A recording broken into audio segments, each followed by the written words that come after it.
Owen's drinking from the forbidden can. I mean, not exactly. With my beard, I look like I have no neck.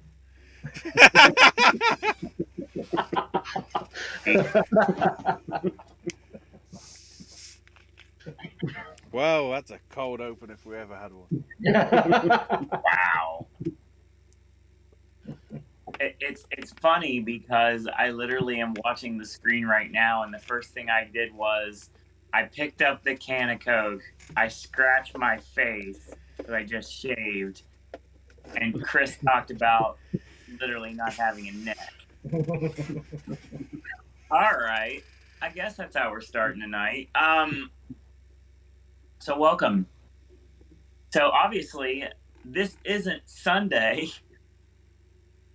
No, that we had something extremely important last night to watch instead, and I think most of it. I think everybody on this panel actually watched the show at least partially.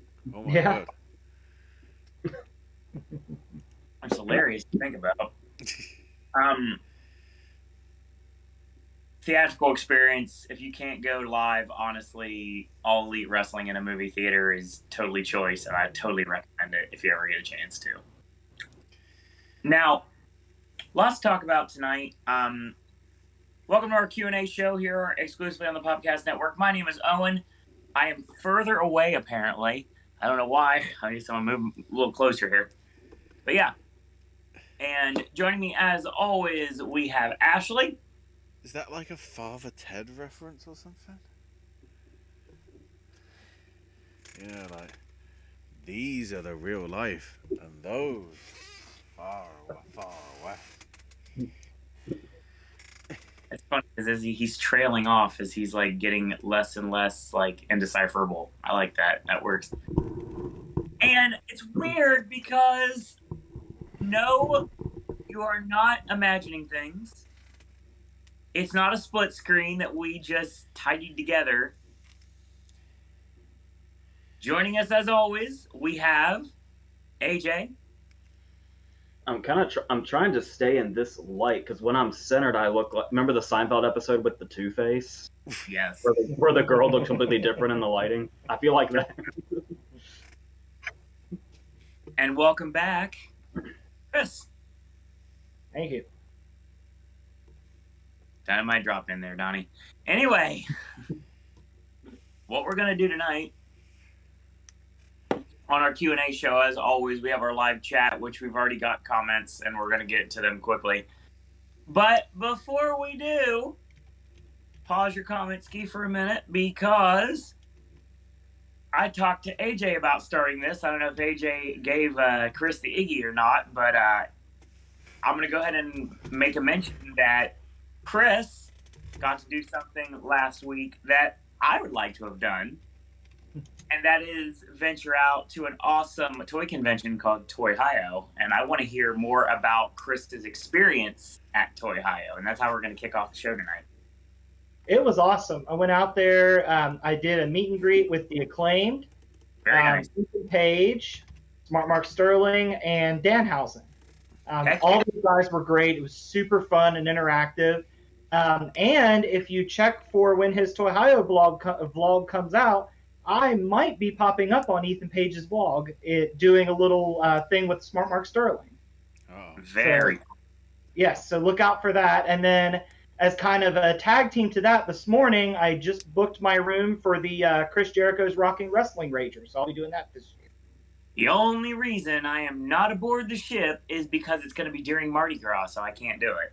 Ah, I wondered if you were ever going to take the cruise. I want to badly. Yeah. Every year it's screwed up because every year it involves something involving Universal Entertainment that does not make it easy for me to do. But yeah, it's definitely something I want to do.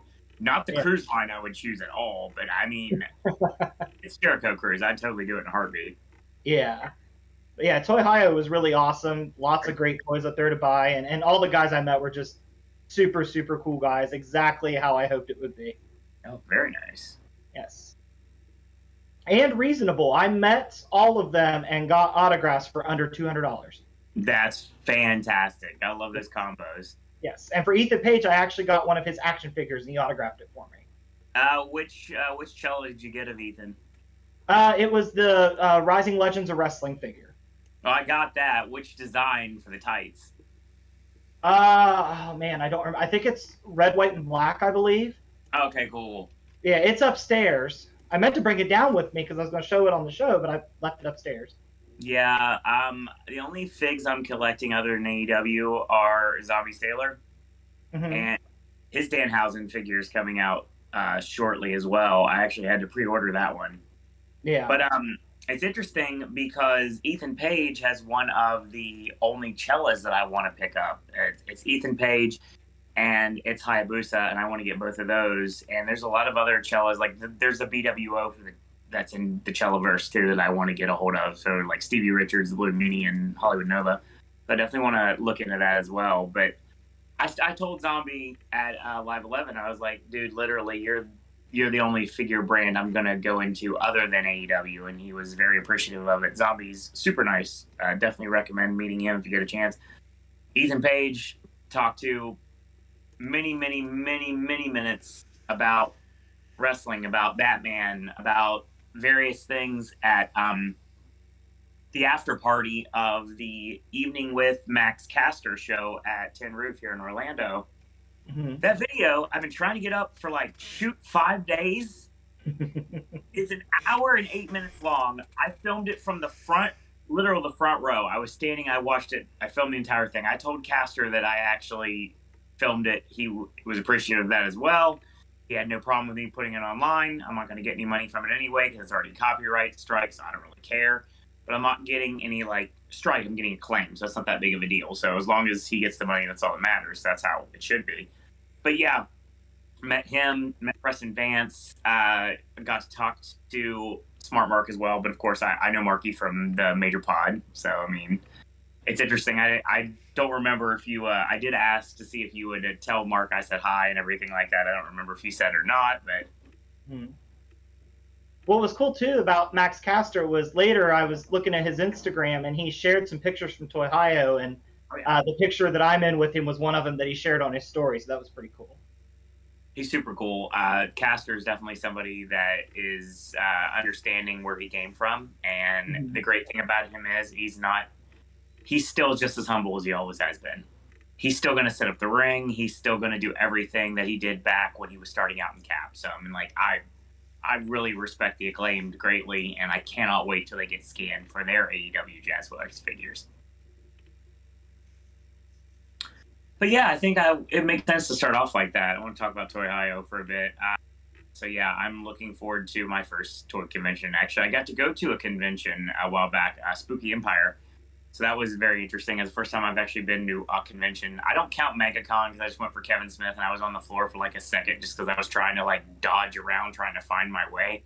Wasn't even supposed to be there. I was kind of thought I was going to get caught. So I couldn't really pay attention to anything. So hopefully I'll get to go to something in the near future. But yeah, that's how we're kicking off the show here. So yeah, I'm glad you had a good time at Toy Hio. I'm very envious of you being able to go to that. So maybe someday I'll get to go to another con of my own. So we'll figure it out. But yeah, that's how we're starting off the show, everyone. So I also think that all of us on the panel have seen both Elvis and the Black Phone by now. Elvis. Maybe not Ashley. Maybe not Ashley. Black Phone, it's because there's only so many screens. It's only sort of late showings that I can't really get to. That's fair. And the early ones are too early. But the good thing is I've heard good things. That's the important thing. So when it shows up on the streaming, eventually. Yeah, and it just got announced over the weekend that it is the third official house that I can actually talk about without having to joke and hint, hint, nudge, nudge, wink, wink, about the actual event this year. It's going to be coming to Halloween Horror Nights on both coasts. As a partnership with Freaky. So Freaky and the Black Phone are going to be the Horrors of Blumhouse 3 coming to Halloween Horror Nights this year. So that should be fun. Should be an interesting house. Very excited after the movie. Black Phone was phenomenal. Definitely enjoyed it. So yeah, lots to talk about tonight, and we got a strict cutoff at 9 o'clock because I need to watch V for Vendetta, so that's what's going to happen. So, I don't have time. I just didn't have time. I tried to watch the beginning of the movie, and I made one note, and I realized I took a nap ski for like 15 minutes. I was like, I have to start again. Hey, you walk 40,000 steps and try to not be tired, so there you go. No, I'm just doing that because I can. Or that. I can't see what's funny. I can see you on the thing, but I can see you on the screen. So I can see you above the screen, but I can't. The only people I can see right now is myself, AJ, and Chris. I'll just keep doing this as Hyper Misao references from Tokyo Yoshi. And the phrase of the day is "Scissor me, daddy ass." Anyway, as it always should be. So yeah. Welcome to chat, everyone. Our live chat. We definitely have a lot to talk about tonight. Luckily, hopefully, with any luck, we won't end up killing anyone tonight because that sucks. I don't like doing that. Whether it's Q&A or a movie club, it seems like we have this kind of problem with someone from the movie we're talking about not being with us throughout the entire show. Yeah, when we did The Talented Mr. Ripley a couple weeks ago, the news broke that Philip Baker Hall had died while we were talking about Philip Baker Hall. So you guys killed the librarian then? Library cop. The library cop. No. If I want to talk, we don't have Josie's still here. She just disappeared last week. She had to take care of some business, but she's back today. So our resident librarian here on the Popcast Network is here. We'll talk to you in a minute, Josie. Spencer Reed says, AJ, do you have any more videos with your brother coming soon? Wow, Spencer, it's like Kismet because literally it is a video with AJ's brother right now. Welcome too soon. The last time I was down here, we talked about doing one on the Pirates franchise at some point. Topical. I don't know if we were just abandoning Moon Knight or not. We might. I still haven't finished Moon Knight. Was there anything else we've discussed that we were headed towards, possibly? I was going to try to get you to do the Predator franchise with me when October got here. Apart from that, I can't remember what else we've mentioned. See, when you I don't know, we tossed around ideas here and there. When you say pirates, you do mean a pirates and an adventure with scientists, right?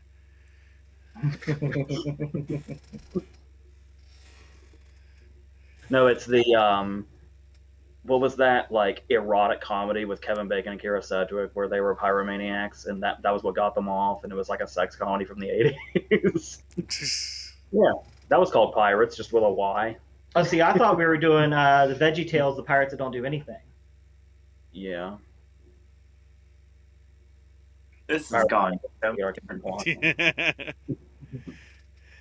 All right. Spencer continues, AJ, didn't realize there was a second prom night before seeing your verses. Great movie. I thank you for sharing. Yeah, so much better than the first prom night, isn't it? But we actually are going to be talking about the first prom night when October comes around, so we'll get to fill in that blank. But yes, I'm so glad when people seek out prom, because when you think Prom Night 2, you just think, oh, they made some random sequel nobody knows about the prom night, and it's such a better movie and completely different. So it's so it's funny because we bring up October and everything. As you know, this is the time that AJ basically takes over the network for a couple months. Should be an interesting array of verses that are coming your way this year. But I think I can say this right now without any hyperbole whatsoever. Q&A may disappear for the duration of like the weeks that we're doing awards videos. But it's possible it won't because Monday and Tuesday are my only days off. So Movie Club's not going anywhere. And Q&A will only disappear the week of the Oscar video so we can knock everything out in one fell swoop. So yeah, you're not going to see me completely disappear like I normally do during September, October, and fingers crossed November and December, depending on the circumstances. Hang on. You're going to see a lot more of me on this channel. Well, other than snacks. Just sipping snacks. Well, considering that Halloween itself is a Monday, maybe that one. That's one of the ones we're not going to be doing. Yeah. That'll probably be a show afterwards. And then That might be a Tuesday, Wednesday deal. I guess we'll see what happens. Spencer says, plan on checking out The Devil's Backbone in the Orphanage before watching that Versus next. I wish I had waited to do that Versus because I just found the Criterion for The Devil's Backbone like 2 or 3 weeks ago, I think. So that's really so I'm basically looking to give away my DVD of it now, but you're probably gonna get it, aren't you? My DVD of The Devil's Backbone. That's usually what happens. I usually get the hand-me-downs. I know how this works. I think all of us do. Spencer says, if you could cast a movie using the Oscar winners with Jane Campion directing, starring Jessica Chastain, Will Smith, Ariana DeBose, and Troy Kotzer, what would it be about?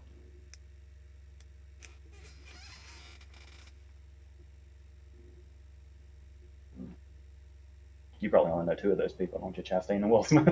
I've heard of Jane Campion. Oh, yeah. See, my mind always immediately goes to crime, so that's...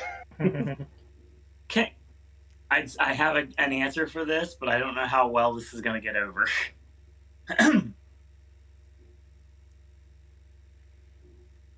I want to see a version of Mallrats. Elaborate. With Will Smith and Troy Kotzer as Jay and Silent Bob. I imagine like Chastain in like the Randall role and DeBose in the Dante role.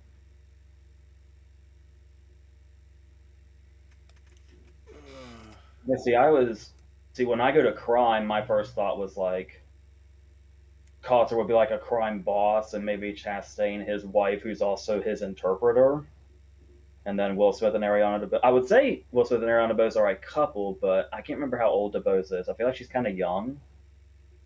But then again, I keep forgetting Will Smith's in his 50s because he looks the same. But probably something like that's what I'd end up doing. Because that's what a lot of my scripts are. Because I don't feel comfortable with Jane doing anything other than period. It'd be something in the vein of like 12 Years a Slave or something from that period. I don't know if there's any I guess there is that film that he had in production where he's supposed to be some sort of freed slave or whatever. That's supposedly based on a true story. I feel Campion is better to period stuff more though than contemporary. Yeah, because I was gonna say if I'm going down my crime route, I'd probably have to have the aesthetic of In the Cut, which say what you will about the quality. She's so good, I want to see her out of her comfort zone. I think that'd be entertaining to see how she would sink or swim. If you want to see Campion out of her comfort zone, have her do a flat-out comedy. That'd be wild. Then again, her Top of the Lake TV series was actually good as a contemporary thing. So she has done crime in itself. So yeah, that's certainly a feasible one as well, as AJ was putting. I'm just sticking with like a Clerks or a Mallrats. I want to see this happen. Hi, Josie. Hey, Popcast team. Great news. I found a new place to live. I'll move in on July 1st. Nice. Friday. Ooh. Friday. Feel free to elaborate if you'd like to, Josie. That's pretty cool, getting a new place. Also talking about reading Where the Crawdads Sing and promoting the movie that's coming out on the day after Summerfest, July 16th. You can pre-book tickets for that film over here. I didn't know this indie-style drama was on the same level as Top Gun Maverick and Elvis and Minions: The Rise of Gru and Thor: Love and Thunder. But there you go. And Lightyear.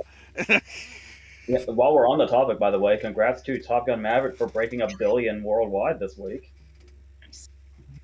In no time. And I'm pretty sure that's $1 billion without China, I think, because it still hasn't got a release over there. Yeah, I think so. Which is more impressive, because China's normally everything. Josie said, Poor Things will now be released next year. That said, between Banshees of Inisherin, Empire of Light, Next Goal Wins, which do you see Searchlight pushing the most for the Oscar season? That I remember which of those is what. Next Goal Wins is the one I'm most hyped about because it's Taika Waititi's adaptation of the documentary of the same name about the Australian or New Zealander that took over the American Samoan soccer team, who lost 31-0 against Australia. Which is the one that they had to massively recast because turns out, oh look, Armie Hammer's a bad person. So they got Will Arnett in, and are basically making this bit character into an actual more of a supporting character. Banshees of Inisherin is Martin McDonagh's new project with the reunion of Farrell and Gleason. Oh God. And Empire of Light, if I can spell it correctly, rather than Empire of Light. As a British romance film starring Olivia Colman. Sam Mendes' new project. Oh, that's probably what they'll push the hardest then. I was gonna say, I hope it's the McDonagh, but yeah. A love story that takes place in an English coastal cinema during the 1980s. Olivia Colman, Colin Firth, Toby Jones, Michael Ward.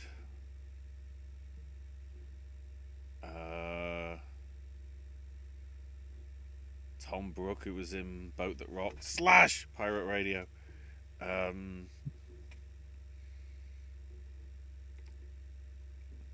Roger Deakins is on the cinematography, and Thomas Newman. Yeah, it's the Sam Mendes regulars behind the camera.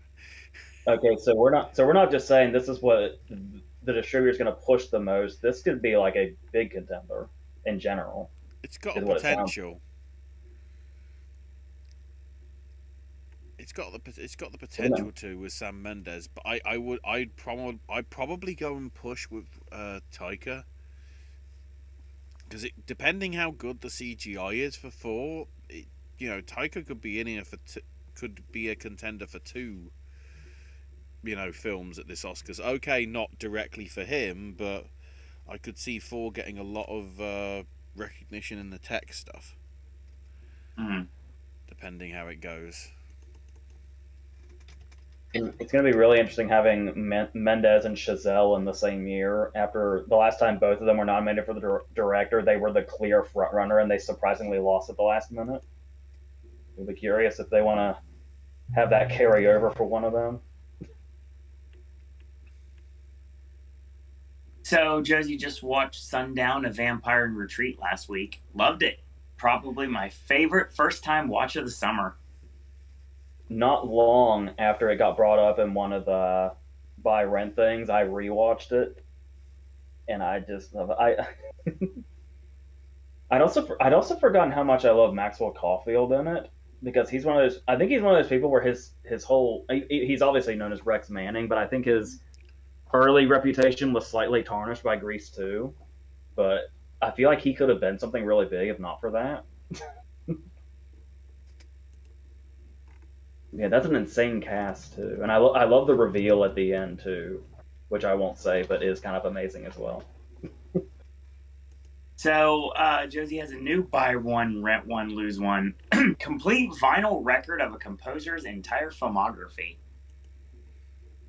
Williams, Zimmer, Horner, Morricone, Shore, Newman, Elfman, Silvestri, Herman.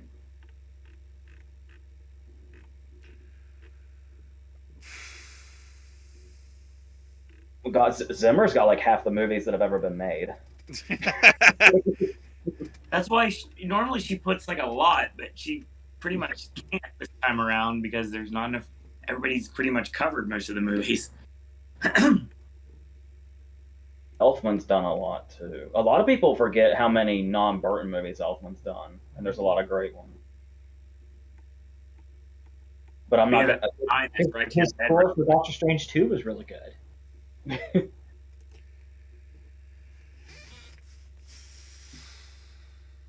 The easiest one here would be who you're getting rid of.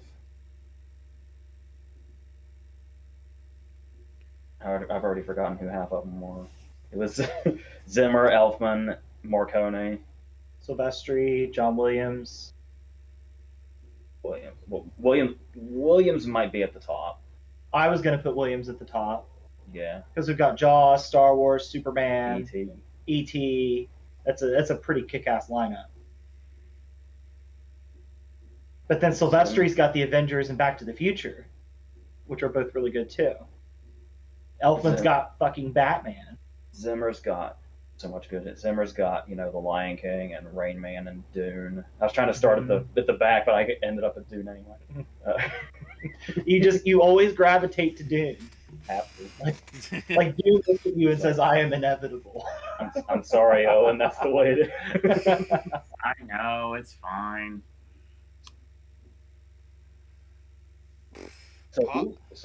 Part of me feels the weakest on the list might be Newman. Oh. I'll just say Newman. Yeah, but it's like I don't feel Herman can be got rid of because of his contribution. Silvestri's got those two big pillar pieces. The Avengers scores become iconic over the past sort of 10 years. Silvestri's also got Forrest Gump.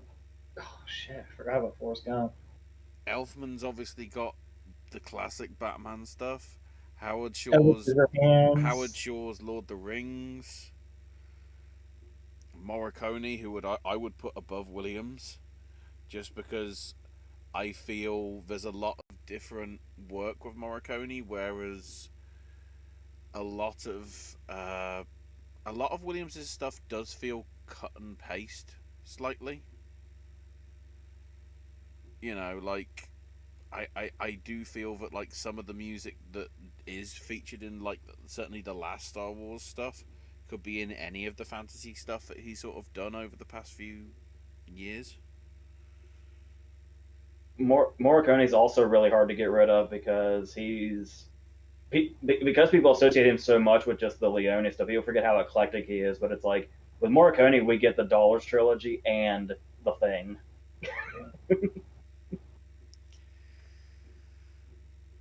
And The Hateful Eight, obviously, of course, but I felt like that went without saying. Oh my goodness, I'm trying to get through chat. How much does John Williams have outside of Spielberg? Outside of Spielberg and Star Wars? Yeah. I guess Catch Me If You Can. I mean, Superman. Oh no, Catch Me If You Can was Spielberg, wasn't it? Yeah, it was Spielberg. I keep getting it confused with them. He's also got Indiana Jones, but Spielberg. Yeah. Let's have a quick look. John Williams' work. I don't know if I should look at his discography. I guess the Harry Potter stuff would be outside Spielberg, or did I guess Spielberg might have produced them. Harry Potter. Man. He might have produced them, maybe.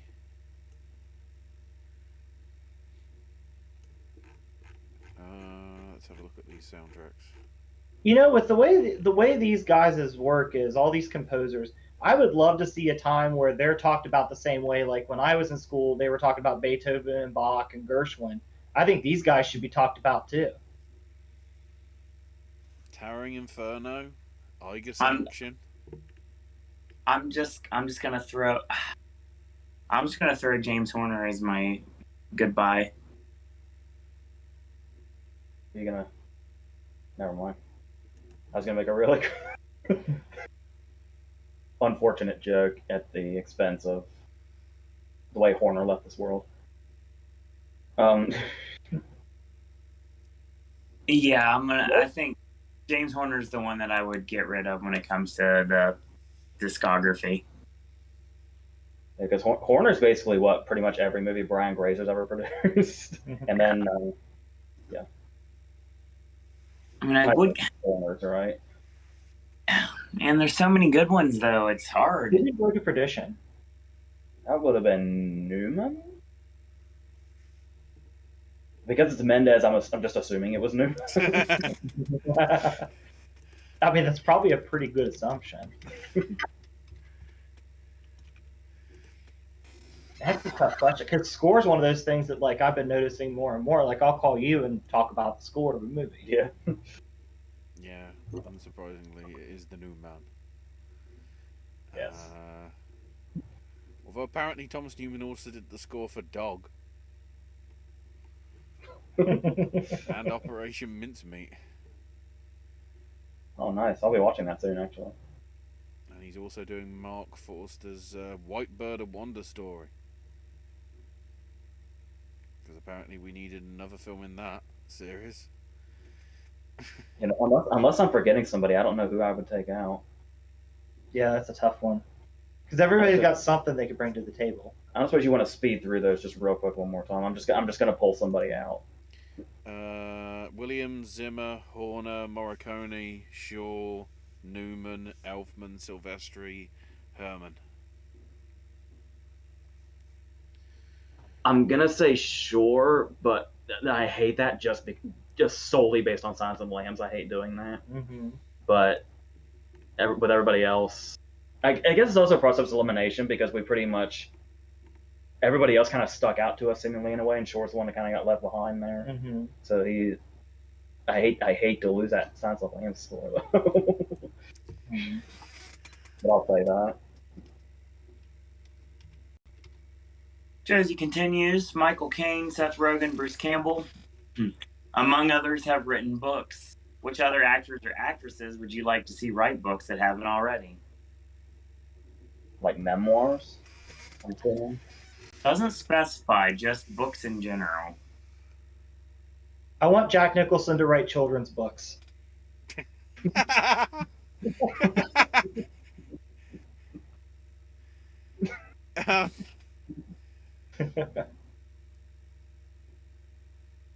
I would be interested. I mean, I'm not sure how much memory he has of all this, but I feel like Downey's memoir would be really interesting. Yeah. Anything that would require a shitload of self-reflection. Yeah. Unless we are just talking about like random fiction books. That's the difference. Are we talking fiction or nonfiction? Yeah, that's like Henry Winkler writes children's books. Mm-hmm. I think both fiction and non-fiction could be covered by Waititi. There'd be a fascinating sort of like memoir of his stuff and everything that he could get up to that would probably be funny. And then on the kids' book front, I think he could do, with the zany imagery that he's used for sort of his earlier stuff, like Eagle versus Shark and Hunt for the Wilder People and all that. There's enough there. Yeah, that'd be really interesting to see how his writing would come, how his humor would come through on paper. Mm-hmm. Because I'm already getting my wish. Any other time my answer to this would have been Tarantino, and now we've already been through Once Upon a Time in Hollywood, and we've got his like film history book that's coming out in like October, the end of October, I think. I literally put it on my calendar because I'm that psyched about it. Yeah, Tarantino's basically writing a movie textbook that comes out in October. Oh man. Oh my god. I would love to read a book.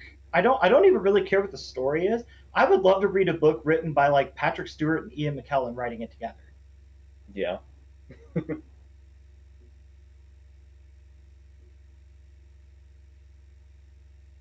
Josie says, I know AJ would love a dual autobiographical account of John Krasinski and Emily Blunt's love story. Yeah. And just in general, her rise from being a small stuttering child to one of the most famous actresses ever and most sought after actresses ever would just be a fascinating story in itself. Most underrated John Williams score. Ooh, underrated. Somebody needs to pull up his filmography. I don't have my mouse on me, so it's not as easy as it usually is. Just looking, Towering Inferno, Eiger Sanction, Jaws 2, 1941, I'm trying to go through like the least obvious ones, that like the Indiana Jones and all that. Space Camp, Empire of the Sun. Oh wow, of course he did the score for Home Alone, and Hook, and Home Alone. JFK. I was gonna say Home Alone immediately, but he did get nominated for it. Does that make it underrated still? That's why I was wondering, If like, No, Hook maybe. oh my, yes, Hook has an I can't fucking believe Hook has 5 Oscar nominations and that's not one of them.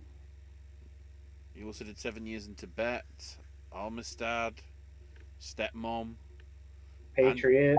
Angela's He did Ashes. Private Ryan, Spielberg, of course. Angela's Ashes. Memoirs of a Geisha. Yeah, I can name 3 track names off of Hook I've got it. as to why that's I've what I got would it. go with. He scored 20 episodes of Gilligan's Island. No, I think I gotta agree with you. I think I gotta go with Hook. I'm 100% going Hook. I gotta go with Hook too. For what is it? Presenting the Hook, the Ultimate War, and it's the scene when the Lost Boys all go to the other side when they realize that he actually is Peter. I can't remember what that one's called, but those 3 are like, yes, I love that. Oh, He's interesting. also him up on IMDb. He has 165 composer credits.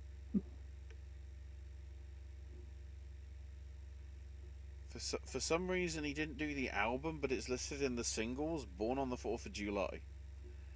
I saw that too. Sabrina. Not the Teenage Witch. Then it would have been good.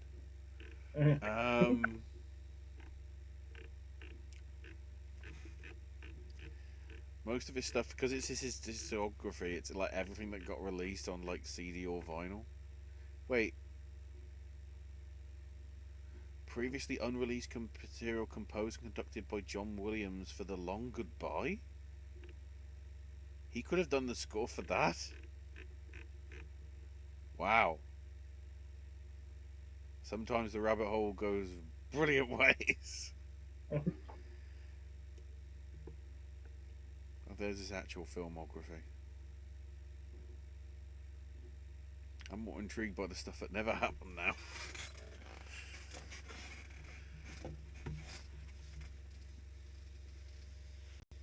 Just to continue, ever read or see the film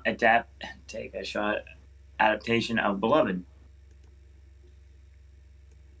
trying to remember what that is. So probably no for me. That's Taylor Hackford's Oprah movie, isn't it? I believe so, yes. I've seen pieces of it. I honestly don't know if I could tell you if I've seen the whole thing or not. It's fucking 3 hours long. Yeah. I think I did see the whole thing, but the fact that I'm not entirely sure, I think, says how I feel about it. Which movie? What's that? Sorry, I was about to cut to go to the next question. Go ahead. I was just gonna say Oprah, Danny Glover, and Tandy Newton are in it. That's all I was gonna say. And it's based on Toni Morrison's novel, so. Josie continues. Which movie do you think is superior to the original book material? As for me, I prefer the movie of I'm Thinking of Ending Things to the novel. Really? Because I'm definitely on the reverse of that. I feel like a very popular choice is Jaws. Mm-hmm.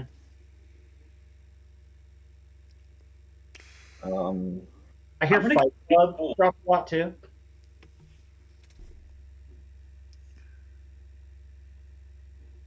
I know I have another answer to this.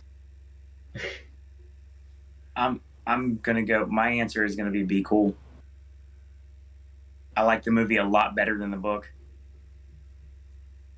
For a recent example, I'd probably say, or do I? Yeah. I might say The Lost Daughter would fall into this a little bit. Fair.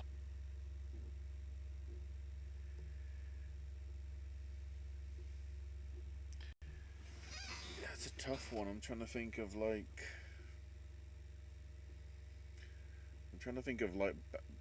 bad adaptations. It's telling that there's not like many. The other way around.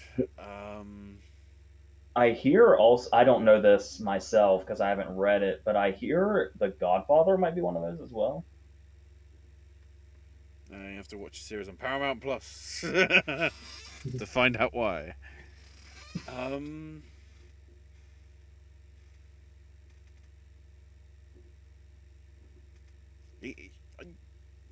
I bring it up, but it's tough. But I do think the film adaptation of Iron Giant is just about better than the book. Of course, it's a relatively short story because I think it's only 80 pages or something. I have an answer for what I hope becomes an answer to this. I read Bullet Train recently. Oh, it's a good book, but the dialogue and the writing is really up its own ass, and I hope the movie doesn't go that route too much. I could see it being one of those we think we're so awesome kind of movies based on the book, but I'm hoping it's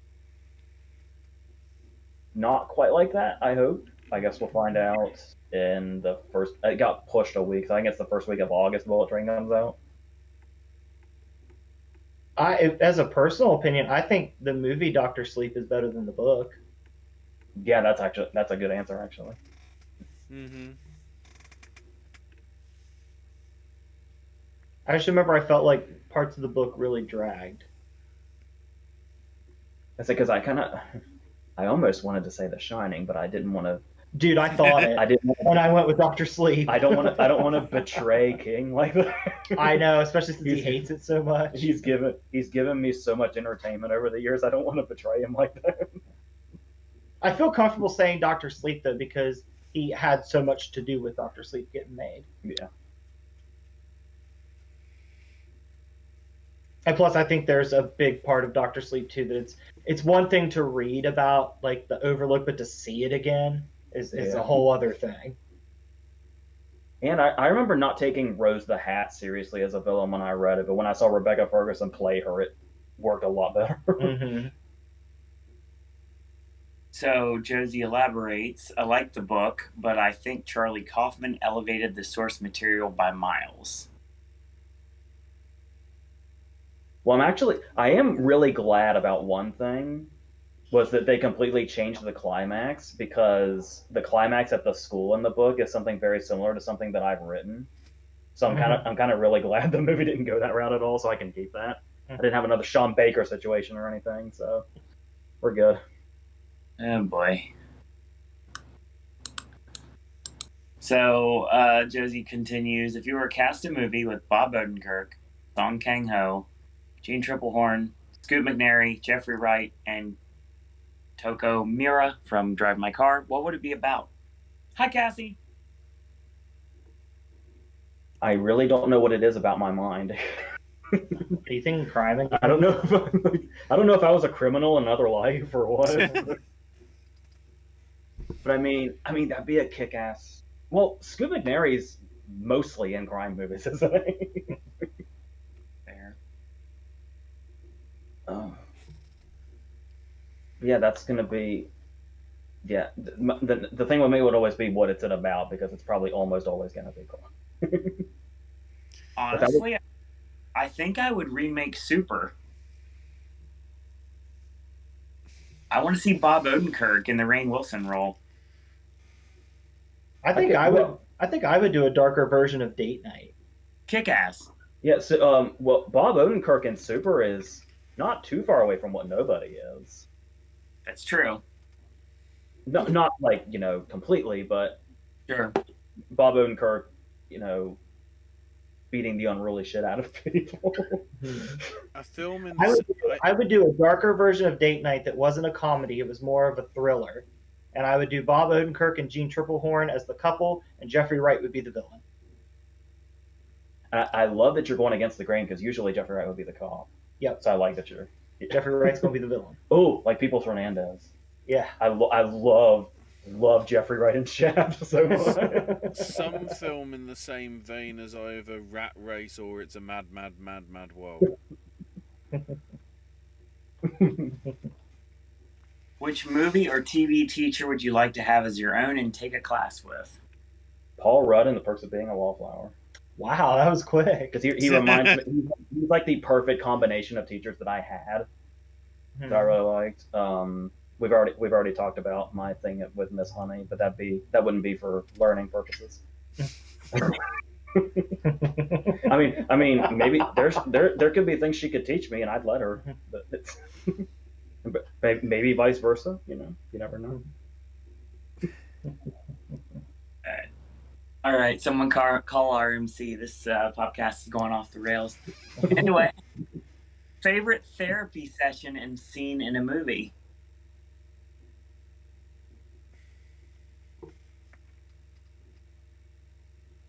Nicolas Cage and Vampire's Kiss. Yeah. Get the hands on the hips. Yeah. And it's not the time warp, everybody. This isn't my definitive answer, but I just want to give a shout out to Richard Jenkins, and There's Something About I was Mary. thinking him. I was thinking him. I'm sure. I want to go with Michael McShane in Office Space. Nice. Yeah, that's good too. There's got to be plenty. My memory of this movie is always so vague. I'm sure there's plenty in Analyze This. I was going to say the fact that none of us went to that first, when that would be the easiest thing. Well, given the time frame, the thing that you would go to first right now would be Nightmare Alley. Because it's fresh in minds. Yeah, we just rewatched it. I'm surprised you didn't go with What About Bob? Yeah, it's a good one.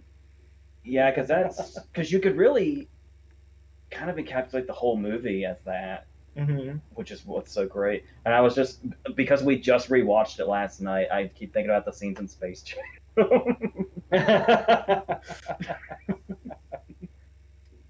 I didn't say that, Muggsy. You did. New game. Jersey, game.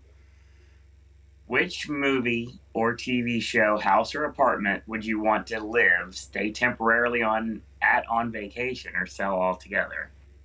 Okay, this is just a variant of buy one, rent one, lose one. But it's with movie houses or apartments? Yeah. Yes. Okay, I got this. I would buy Wayne Manor, and I would rent Monica's apartment from Friends. Well, you're right on the first one, but the second one, no. The answer is Jerry's apartment. Jerry's is good too. It's an interesting list, though, that has been provided. But we have a list. Oh, that helps. Yeah, this will help. Movies: Beetlejuice, Hocus Pocus, Home Alone, Clue, Knives Out, Christmas Story, Ferris Bueller, Tenenbaums, Hand That Rocks the Cradle. Thanks, Josie. The Chill, Top Gun, Cottage. Well, the Cottage and Top Gun, and The Money Pit. Okay, nobody wants to stay in the money pit, right? No, I'm getting rid of the Money Pit. I do love the House and Knives. The House and Knives Out would probably have to be at the top. Yes, it's up there. It's up there. Probably go Tenenbaums for me. I love the third floor in Home Alone too. I would make great use of that space. As long as Fuller didn't go up there and wet the bed. The Top Gun cottage does feel like the perfect Airbnb. It does. I had that same thought. Has the perfect rental.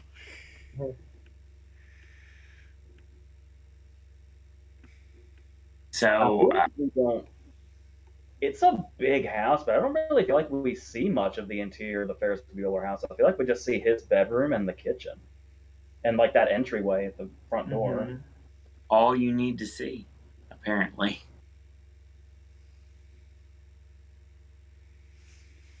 Well, I'd have to throw in, if I was throwing in my own thing here and it was TV related, the Banks house, obviously. Yeah. Did we answer that? Did we answer this question? I lost track.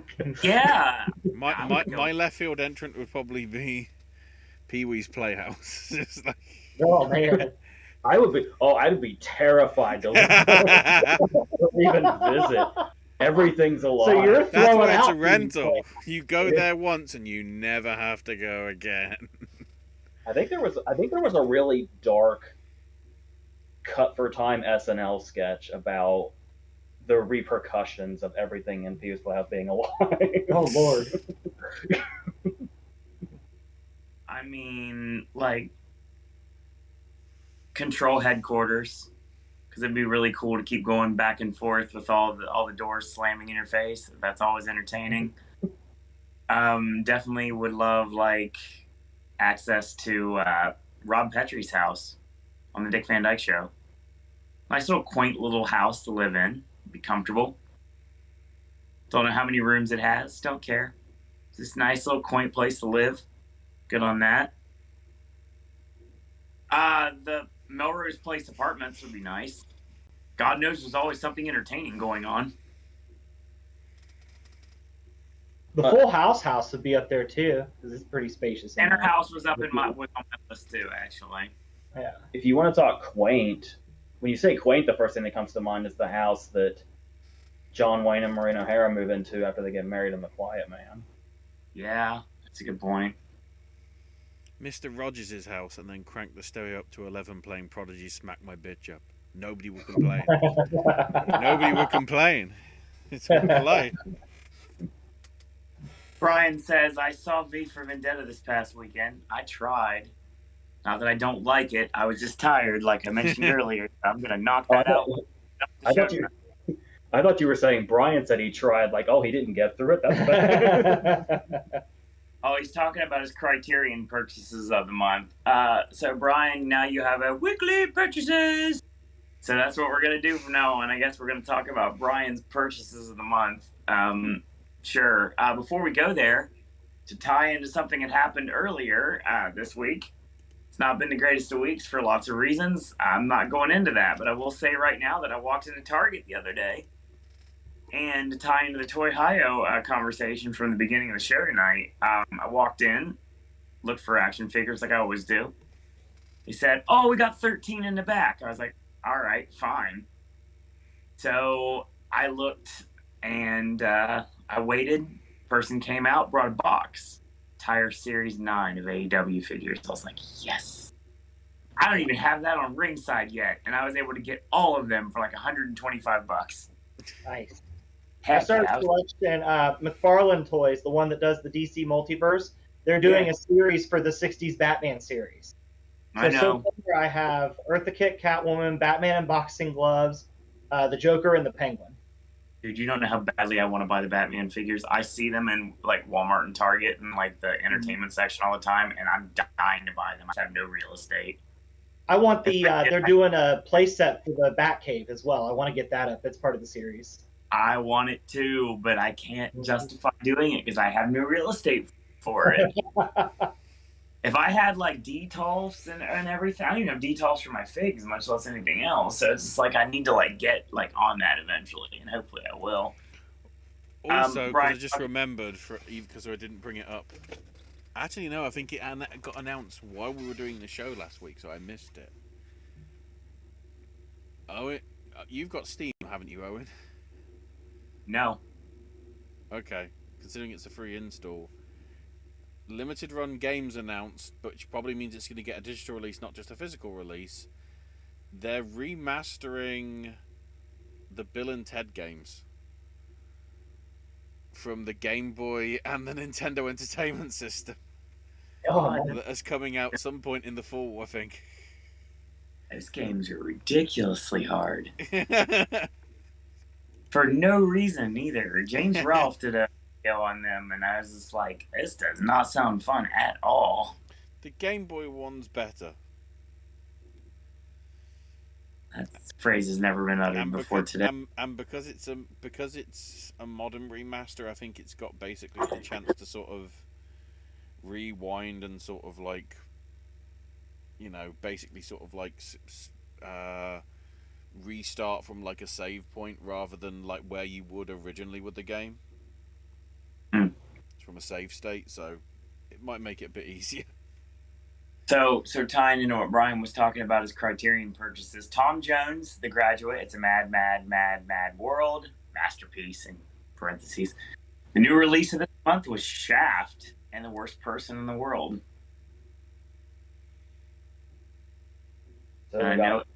So we've got The Worst Person in the World. Still no word on Sound of Metal, though, I'm assuming. AJ has no access to that, so he doesn't know how much that he is going to kick himself for making that statement. And I know AJ is saying, about damn time, Sound of Metal is finally coming out. Oh, I hadn't heard this yet. They announced it. They announced it a couple of weeks back. It's about fucking time. That's the AJ we all know and love. Brian says Jennifer Hudson now has an EGOT. Yeah, through the Tonys for Yep. I can't remember the name of the musical. Yep. Spencer Reed says, what do you guys think of Neve Campbell not returning to Scream 6? They should have paid her more. She's the Jamie Lee of Scream. Yeah, no lie. Are we for certain this is I feel like this would be one of those things that, like, after the backlash, they just go ahead and fucking pay her. It wouldn't surprise me a bit. But I do like taking down the chances of her being killed, because that's what I'm like worried about, that they've kept going. Like a Halloween resurrection type scenario. Yeah. So I wonder if an end of the world scenario with that for you.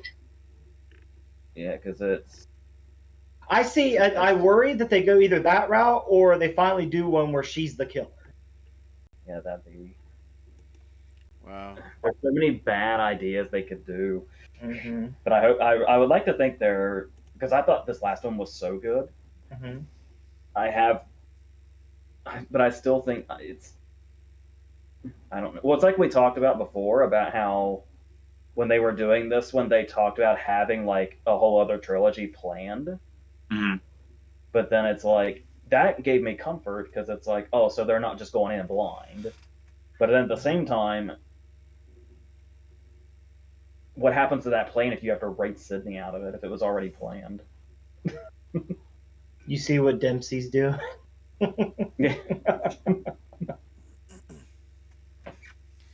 That's a fair assessment. You saw the other little bit on Bry's comment, though, Owen?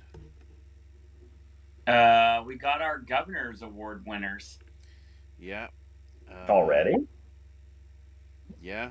They'll be presented at the ceremony in November. Remember, it all got delayed because of the continued pandemic stuff, which is why it happened only a few days before the Oscars. Between this and Sound of Metal, I feel like I'm so in the dark. You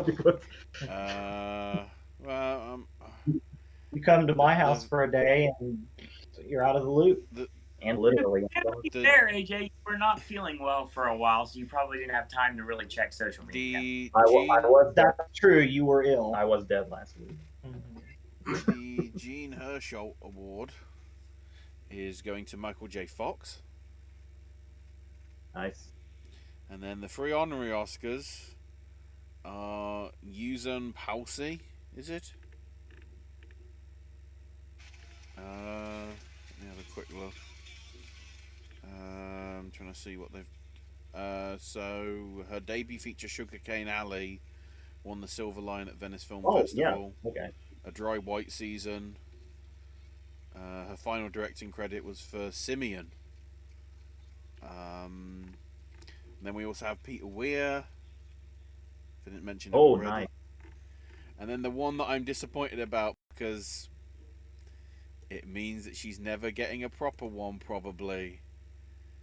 They finally decided to give an honorary Oscar to Diane Warren. Oh yeah, her competitive.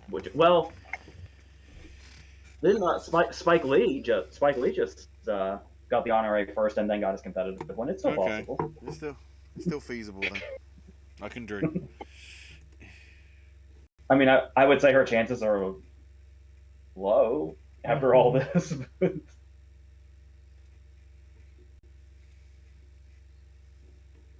All right. Low this year, at least. Let's see. Spencer Reed, best use of found footage in a horror movie.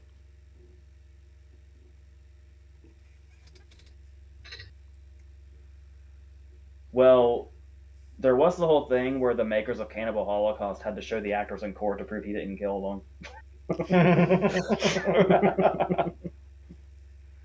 Very true. It's a really okay. I've got my obvious answer, and then I've got my shout out. As boring of a choice as it is, I still think Blair Witch stands pretty untouched. But anytime that I can, I give a shout out to Willow Creek, the Bobcat Goldthwait Bigfoot movie. Yeah.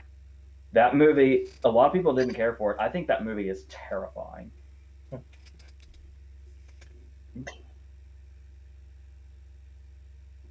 I would have to say the original Wreck or Record. Okay, that's fair. Which then got botched into quarantine. Yep. Although, honourable mention to Cloverfield. Cloverfield's what I would go with. I think I've said this before, but I mean, when you're looking at an entire movie through T.J. Miller's eyes, it shouldn't have been that good, based on that solely. I remember the first time I watched Cloverfield, I don't know what it was, it blew me away. I loved the first Cloverfield. I still do. January of 2008. That was still kind of there was still something new about it, even though found footage had been a thing. That's the last movie I saw theatrically before I was aware of the MCU. That's my last movie pre-MCU life. Theatrically is Cloverfield. Would Hardcore Henry be classified as found footage? I think it's more just first person. But it's supposed to be footage off him, isn't it? Because he's supposed to be some sort of android style person. I don't think that's a good film, but I do appreciate it was trying to do something different in terms of the found footage style genre. Do you know, you may hate me for this, and I say this as being a big fan of the movie. I would love to see someone, now preface this, they need to do it well. I would love to see somebody make a Michael Myers Halloween movie in the style of found footage, where he's just creeping in the background in the shots. Oh, I thought you were going to say first person, like the opening scene of the original movie. No. I mean, oh, well. It's done well. That could be. That's kind of what Resurrection was trying to do a little bit. Wasn't it? Mm-hmm. I know I saw Linkara talk about, was it the Hell House trilogy? Which is sort of the first film is basically based about doing a house for sort of a Halloween Horror Night style thing, which is actually haunted and all that sort of stuff. Which has that sort of similar thing, what you were saying about the, Michael Myers. Well, it wasn't Michael Myers. I think it's a clown in that one, but it's sort of it just slightly moves, or just moves out of shot. Just when you glance, and then you get the big old scares where it needs to be. So yeah, considering that is very similar to what you were pitching, Chris, with the other stuff, maybe. But the definitive answer is The Wizard of Oz. The best found footage ever. Don't say that isn't a horror film. Oh man, you gotta put Chronicle up there too. I do dig Chronicle.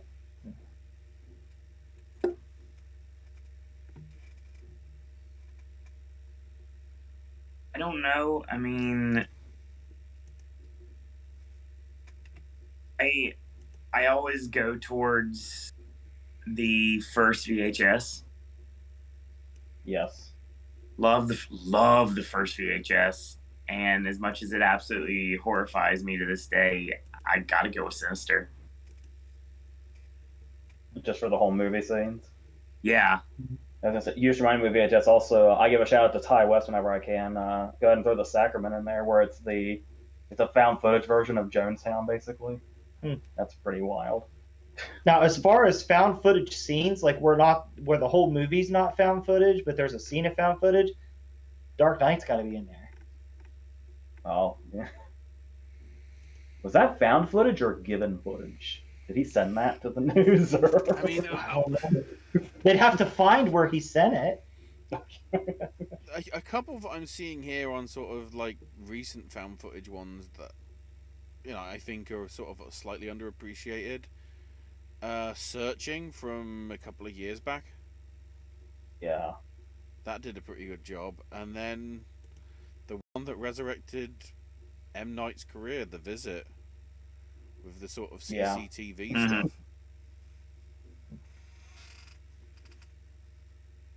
So you brought up Chronicle. Another thing I love about Chronicle also that none of the others have really done, at least that we've mentioned, was when it used different, like when it gets towards the end and then it switches to like security footage, seeing what it is.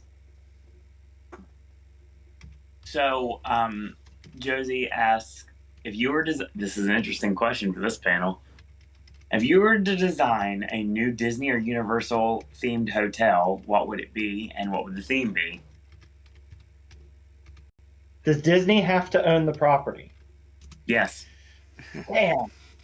Eliminates me. Well, it doesn't eliminate me, but eliminates my answer.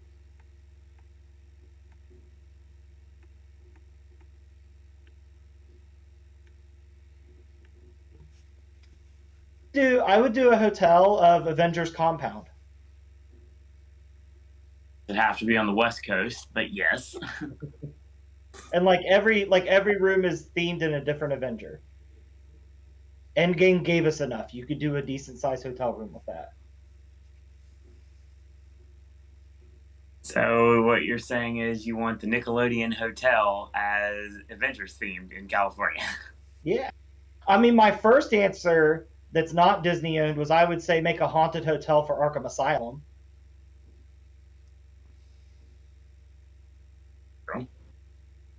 We could do a classic Monsters hotel.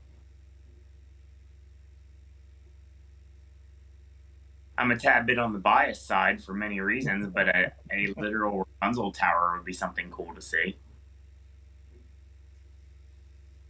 That would be pretty cool.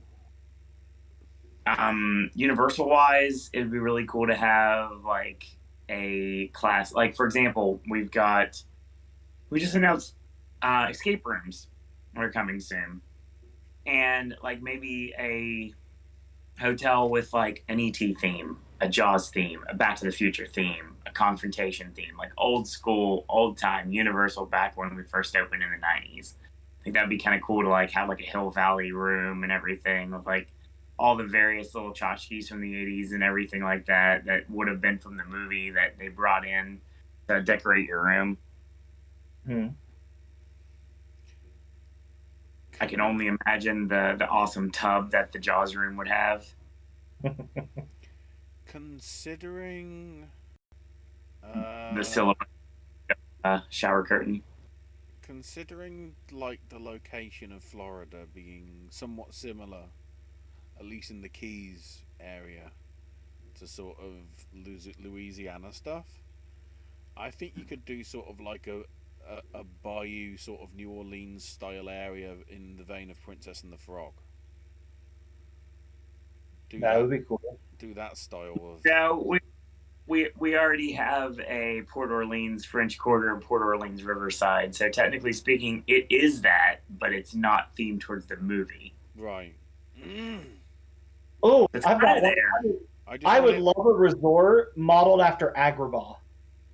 That would be cool. Yeah. I'd like that. That's a DVC resort waiting to happen right there. I don't have a resort in mind. I just have a single room in mind. It's only because I've been saying it forever. I just want Beast Library to be a real place. It kind of is in Be Our Guest, but not exactly. If that makes any sense. The castle's covered pretty well in Be Our Guest as a restaurant, but the library is kind of there, but it's not as elaborate as you would like it to be. Universal has Paramount stuff, right? No. Oh, okay. King's Dominion and King's Island, I think, has Paramount stuff. At least they used to. Owen, are they still connected? Paramount and King's Island and stuff. Not since they were taken over. The there. indie films were Paramount, weren't they? What was? The Indiana Jones films? No, technically speaking, Disney could do indie stuff because we do. No, but I'm like saying it was originally Paramount. No. I'm just trying to recreate South Park as an actual like place to live in. That'd be kind of cool. I mean, Universal are desperate. Yeah. Now we're actually making money. We don't need a streaming service to do so. Wow. Shots fired. Anyway, best movie of the year so far is we're halfway through the year of a movie. I hate to say what most people are saying, but it's obviously Top Gun, at least to me. I'm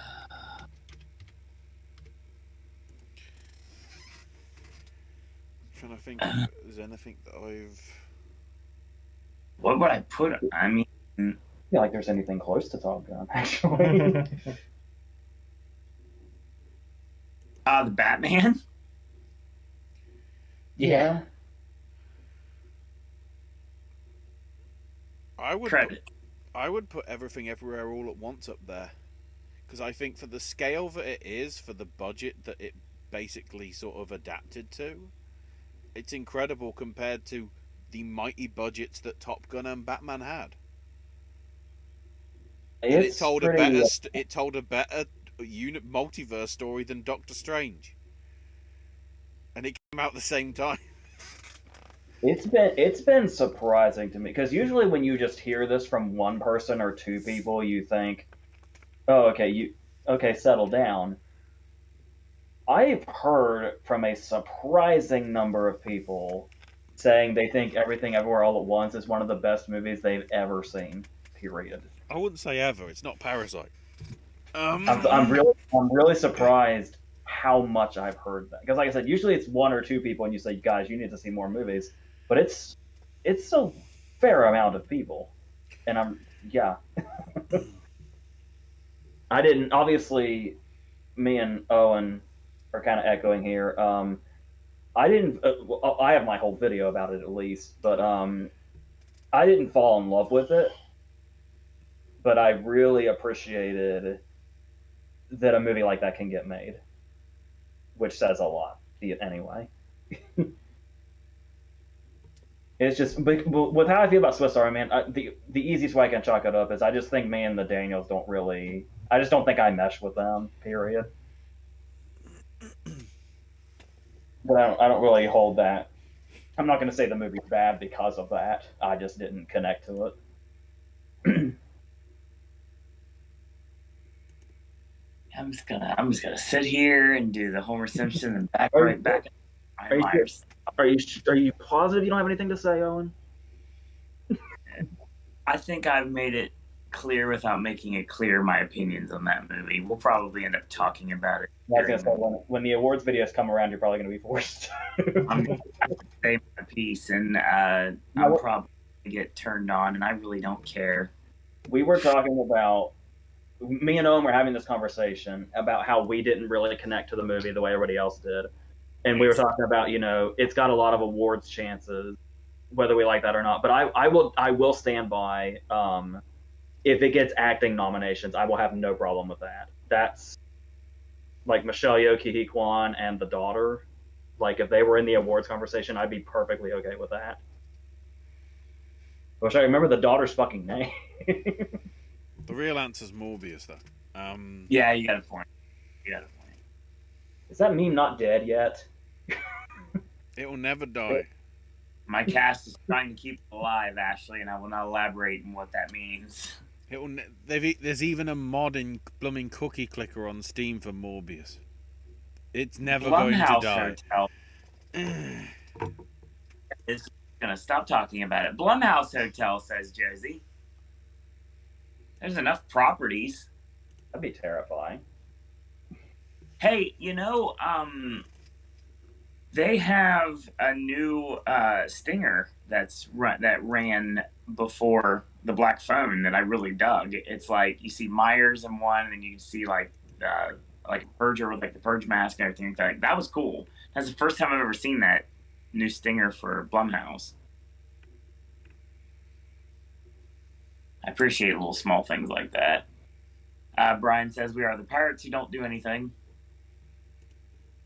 Wow, that was a long time ago. What happens when we get stuck, guys? Come on. Yeah, By the way, did you end up giving them a cutoff? Isn't it usually around the time you say that?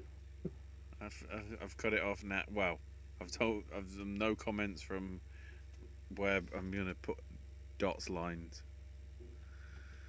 I got a movie to watch. I should have asked, said Josie, who would have directed the Ode Kurt Triple Horn movie?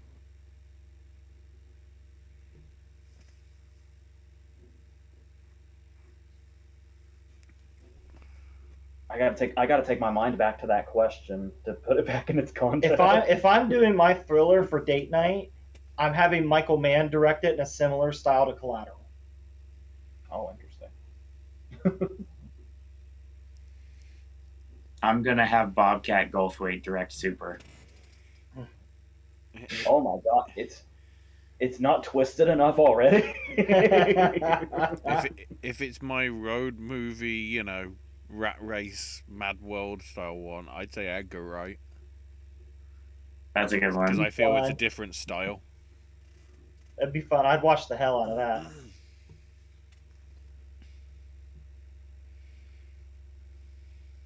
So, Brian says if I get 2 earlier 2010 Oscar movies catch up, the next film I would start is The Judge.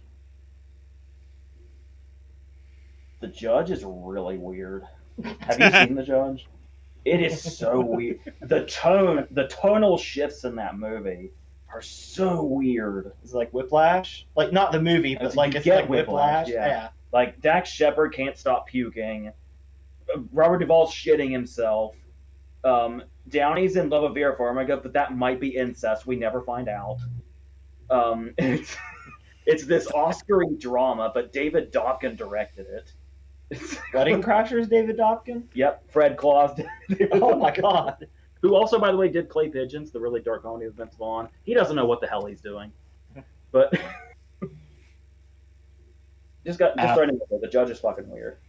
Yeah, Brian also elaborates the worst person in the world is on Hulu, and Luana, a yak in the classroom.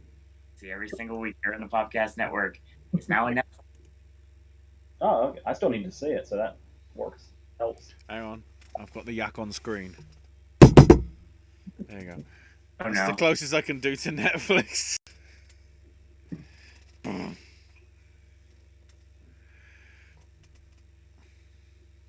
Never fails.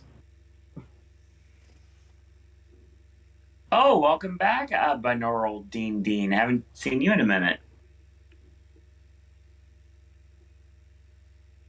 Spencer Reed says, animated movie in the last 10 years that warmed your heart. We're still in the 10-year... We're just barely in the 10-year frame with Wreck-It Ralph is still here. Yeah. I'm sorry. I know it's cliched. I have to go with Coco. That's really good, yeah. I have to go with Coco.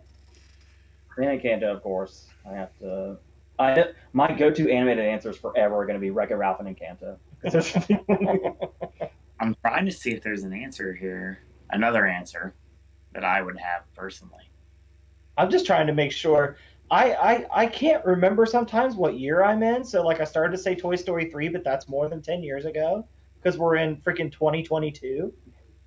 So we're looking 2012 and later. Like, I have trouble reconciling that fact.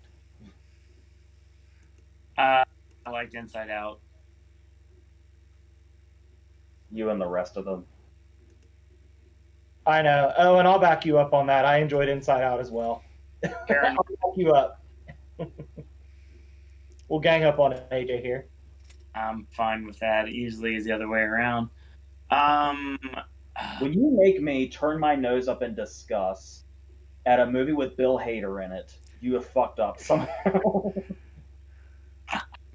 You two Apatow with Trainwreck.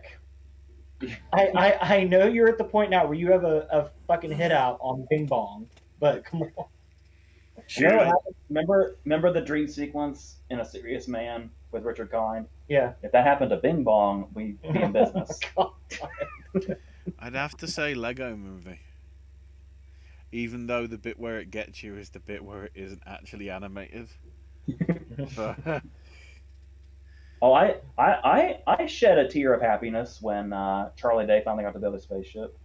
That was. I'm seeing if there's any more answers that I'm thinking maybe of that's here. the true tear of joy. That's Just when we first heard Chris Pratt in his first animated role before he took over everything. Was Good Cop the one that got erased, and then he was just Bad Cop? Yeah. just for the references alone, just because it's my childhood, Lego Batman movie holds a place in my heart. Wasn't there a scene that he made Alfred sad in the Lego Batman movie? I'm sure he did. Because I remember he made like a shock. I mean, I always cry super hardcore when I think about what a piece of garbage Norm of the North and the Nut Job are.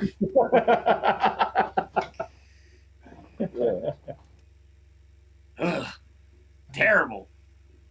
Oh yeah, if we went that route, we could be here all day with the tears of sadness we've in regards to how shit things were.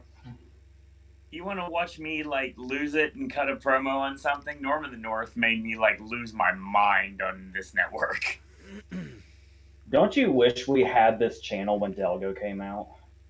Oh my god, yes. I think one of the cats just died.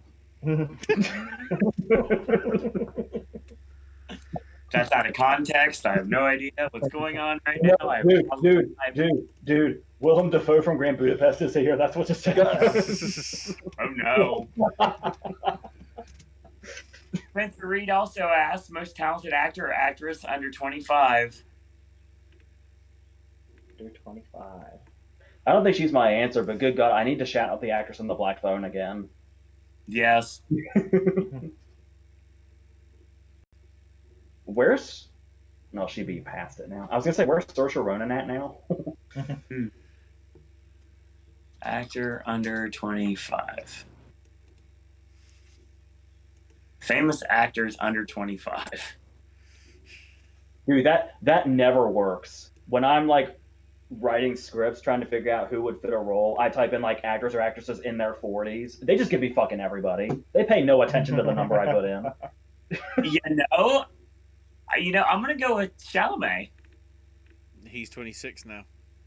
Dang it. that list is from a good answer too until Ashley came in and just lit it on fire. that list is from 2019 or 2020. I looked into it. It's like, yep. We've only got really one thing to go on, but I could probably shout out Julia Butters pretty easily. Tom Holland? Holland, I think, is in his late 20s as well. This article was not that long ago. That's a shout. No. Yeah, oh, God, why did I not think of that? Noah Jupe. For practically every film he's been in the last 5 years. Yes, definitely. Lucas Hedges? No, is he not there yet? Hang on. I guess was he still a teenager in Manchester? Well, shit, Manchester by the Sea's fucking 6 years old now. Lucas Hedges. Let's find out if his article is bullshit. I have something up from IMDb. Cody Smith McPhee came up. I got this. I have the perfect answer, and it fits me perfectly. We had a whole debate recently about how old Cody Smith McPhee was because none of us. This is literally from my IMDb app, and there's 42 of them on this list. There's only one answer to this one for me, and I don't know why I didn't say it right away. Florence Pugh. I forget that she's so fucking young. Yeah, that might be the definitive answer. Oh, No, okay, she's I- 26. What? He's trouble. She's Oh. 26.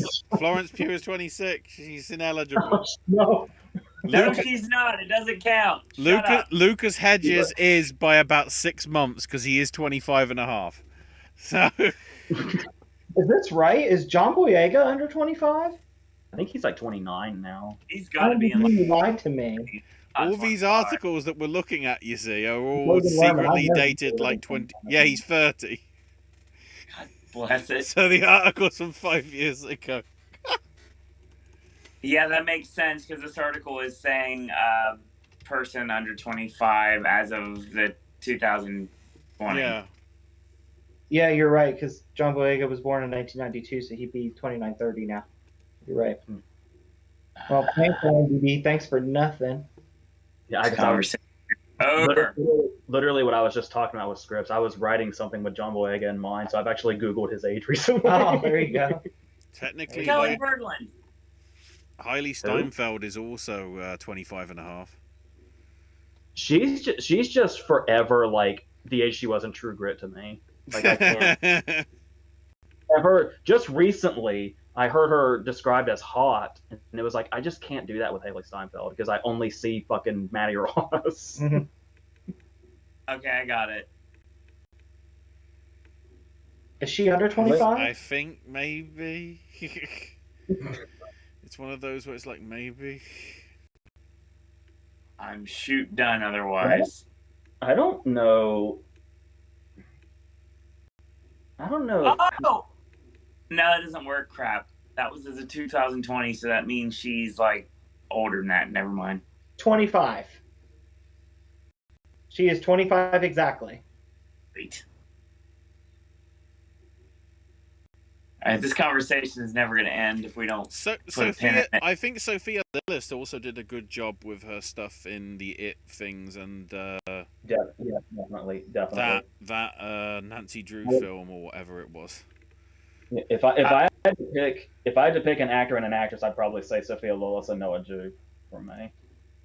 They've been saying I've seen a lot of Millie Bobby Brown popping up when I was looking at this too. So I can't say anything because I've never watched the thing, so I don't know. I haven't watched Stranger Things, but Enola Holmes is really good. That was her, wasn't it? Yeah, and of course she was in Godzilla. She was in Godzilla vs Kong and Godzilla King of the Monsters, I think. Yes. What's funny is when I came across Ansel Elgort on that list, and you're like, "Oh, he's trouble." The next one I scrolled to was Ezra Miller. Oh god. It was like Ezra Miller was like, "Go on." Yeah, I looked it up. Well. In September, Ezra Miller turns 30. I feel like that's like a doomsday clock counting down. Like, what's going to happen on his 30th birthday? Is that what he's planning for? Because I'm scared. Like, seriously, I don't know. If he screws up if Michael Keaton is Batman, though, I will go scorched earth. Dude, if we're leaning towards Ezra Miller doing something, I'm afraid at this point he's just going to blow up the world. So I think we should just pull an Amber Heard. We cut Ezra Miller out of the Flash movie and just make it the third Michael Keaton Batman movie. Everyone's happy. Ben Affleck can stick around because he's the third best Batman. I mean, good lord! I think I've got. We cut off chat, right? I put a line there, and nobody's written anything since the line. So thank you, chat. We'll get round to your comments now for the next something. Okay, we gotta take it home. Rapid fire. AJ, what separates the bad screenplays from the good ones?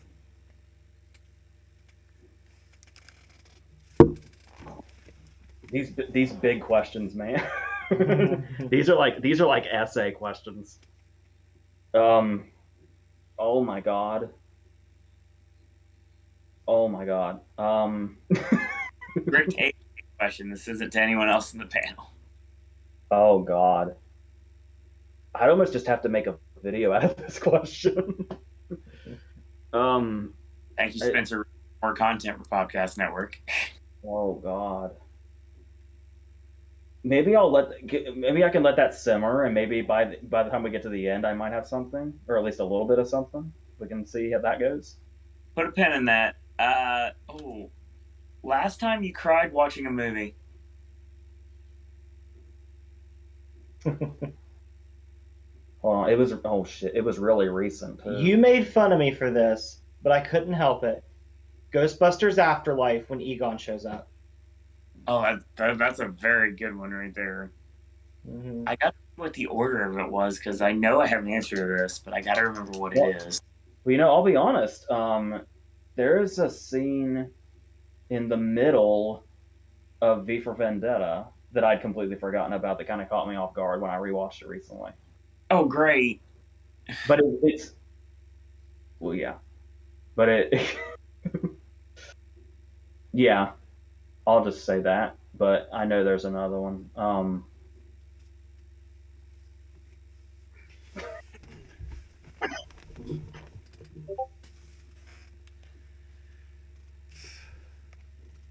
I need more information to try to figure out the answer to this.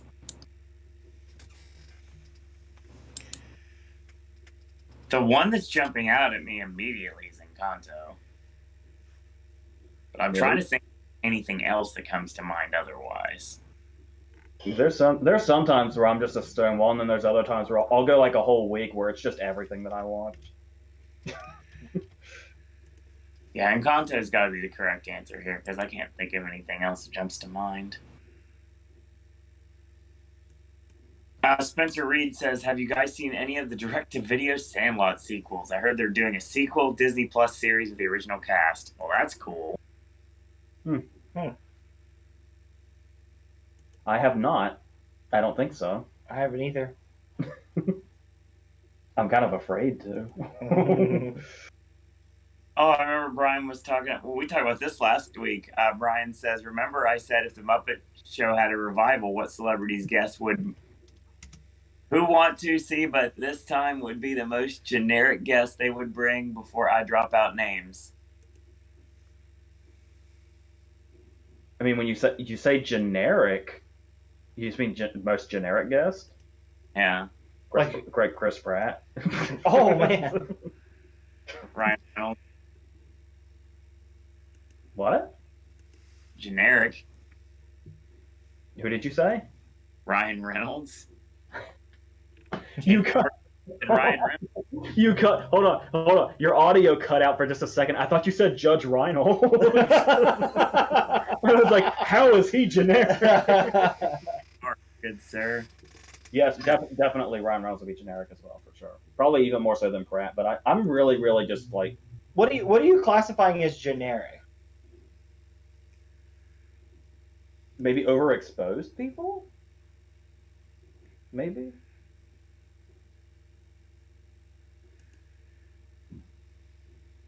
I've just ever since Dominion, I just really have it out for Pratt all over again. Pratt started to grow on me for a while. Now I fucking hate him again.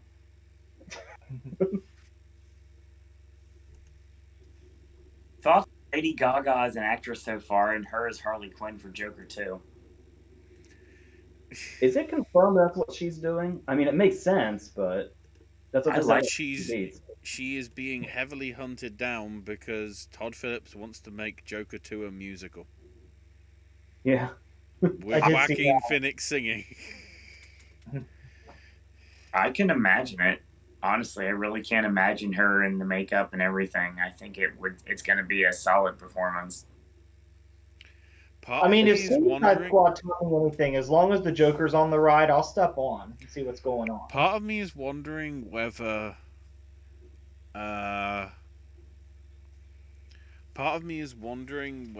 it's actually... It's going to be a Shutter Island style thing. It's all going to be this musical, and we find out right at the end it's all as Joker's imagining in his head while he's still in the asylum.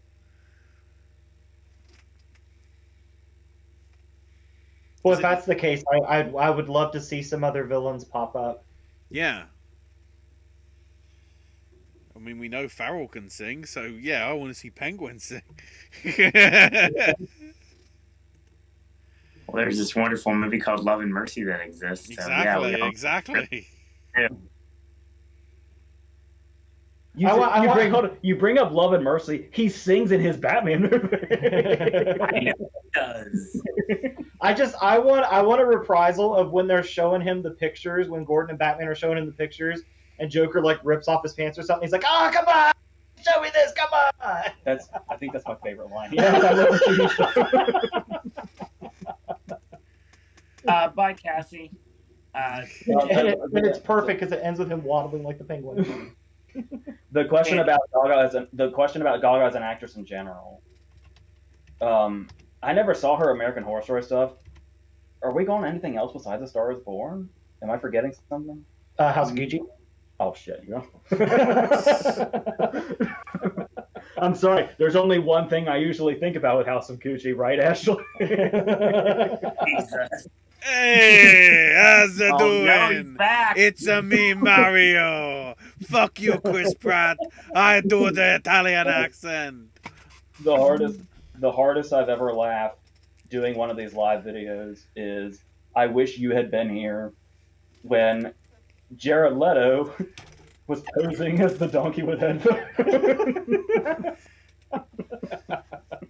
I don't know. I think that was a close second. That was a close second. I don't remember what the original context of that one was. I remember it happening. Oh, but anyway, Gaga's really great in A Star Is Born. That being said, Tandy Newton is an amazingly underrated actress, says Josie. Favorite performance of hers? Who is it? Tandy Newton.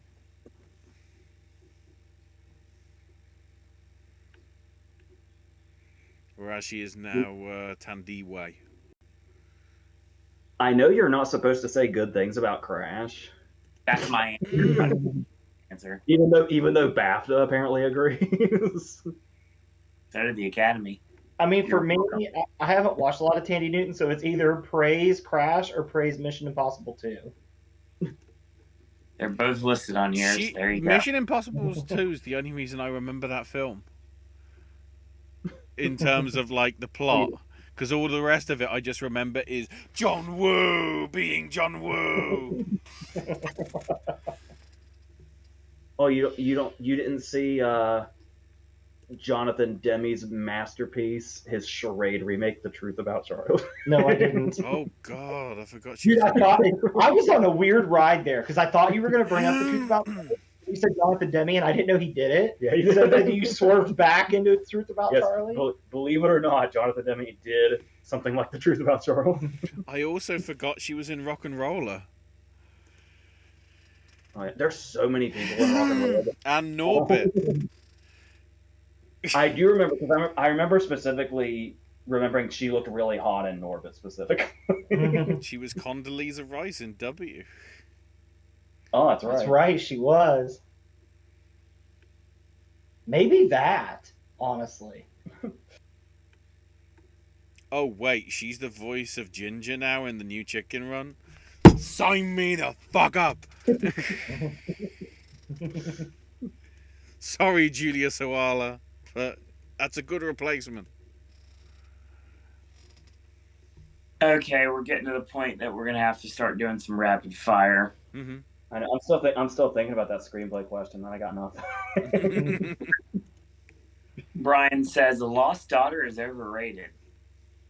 I think you're in the minority on that one, Brian, especially in this group. I could see somebody thinking that because it is pretty, like, it's pretty slow pace, and so many of the characters in it are so unlikable. I like it, but I can see why somebody wouldn't. I just couldn't stand that film. The best part was Jessie Buckley and her scenes.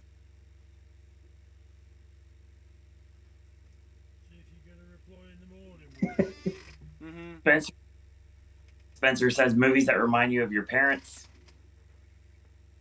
I'm going to go with American Pie. It's always been the joke. Might as well stick with it. With movies with characters that remind us of our parents, or just movies in general?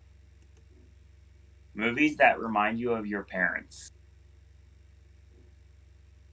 We've always said that our dad is Kevin Costner in Swing Vote. Oh my god. I was today years old when that's By the way, comparing our dad to Kevin Costner, he would greatly appreciate. Yeah.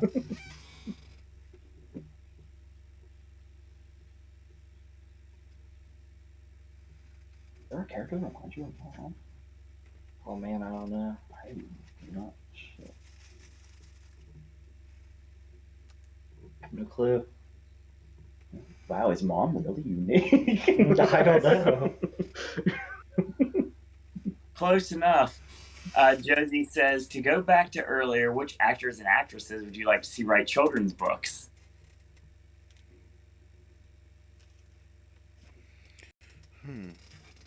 Oh,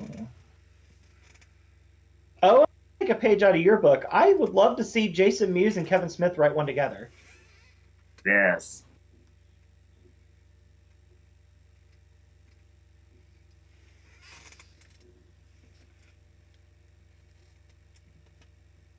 I think Dwayne Johnson would write a really good children's book. I don't know how that's not a thing yet, I was honestly. gonna say somebody needs to look into that. Has that not happened already? Well, it's better than his piss poor energy drink. I love you, Dwayne, but she's fucking trash. That video is now currently available here on the Popcast Network. You want to check it out. Zoa Energy. Favorite character actor and actress working today? That's a really hard thing to define these days, I think. Caleb Landry Jones. What'd you say, Ashley? Caleb Landry Jones. I don't know who damn. that is. He's the brother in Get Out. Oh, that's a good answer. I never know what to consider a character actor because immediately my mind went to Paul Dano. He probably. Yeah. Yeah. I think the classification I heard was it's somebody that could never be accused of playing themselves. See, the original example I think of, unfortunately, is no longer with us. To me, like the pinnacle of character actor is Philip Seymour Hoffman. Yes. I feel like he's like the gold standard. Anybody that would be seen as a chameleon. Mm-hmm. I think Gary Oldman used to have that before he started taking more leading roles. Yeah. I think Richard Jenkins is in that lineup. You know, I'll go with a different answer because I think somebody, maybe not necessarily used to be a character actor, but has kind of become one. I'm going to throw Willem Dafoe out there. Yeah, it almost feels like he's too big for that title now, but it's still appropriate. I mean, I think I always really liked Willem Dafoe, but Willem Dafoe But I think blew me away in The Lighthouse. I think Ashley is onto something because I think another thing you could throw into the criteria of character actor is people that most people don't know the name of when they see them right away. Mm. Well, no, it's more like you see him in lots of things. It's like, oh, it's that guy from that other film. Yeah. The thing I most remember him from is, he's the one that gets attacked, isn't he, in 3 Billboards? Yes. In The Office. Yes. Red Welby, I believe is his name. Now, another one I would throw out there that I feel like has kind of left character actor territory and is right up there with Phil Seymour Hoffman's Paul Giamatti. Mm-hmm. But I feel like he's bigger than that now. Probably because even though this season's sadly over, I still have Barry on the brain. I would love to throw Stephen Root out there. Though then that could also be because when Ashley mentioned Caleb Landry Jones, my mind also went to No Country for Old Men. So there's where Stephen Root is. When he's not, this is going to sound really harsh, but when he's not phoning it in with Will Ferrell, John C. Reilly can be incredible too. Yeah. Josie says, favorite portrayal of the devil on film. Well, Walter Houston, without a doubt. Oh man, Anybody else? I'd have to go Al Pacino from Devil's Advocate. George Burns. Nice. George Burns is a good one. It's a good classic choice. 100%. Bedazzled. Not that. I just watched that the other day again. No, not the American shit. Oh, Peter damn, Cook, okay. Peter Cook and Dudley, Pete and Dud's one.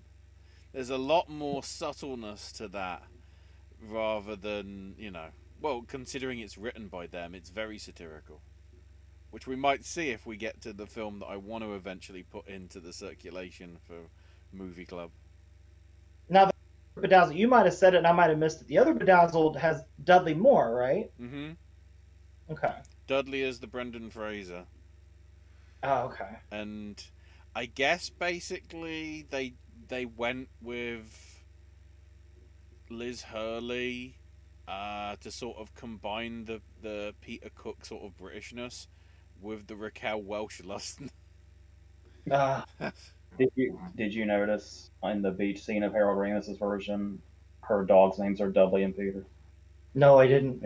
That's the reference. Oh, that makes sense. All right. And we are pressing on. Josie says, favorite shoulder, angel, and devil scene in any movie or TV show. Gotta go Jason Mewes on this one.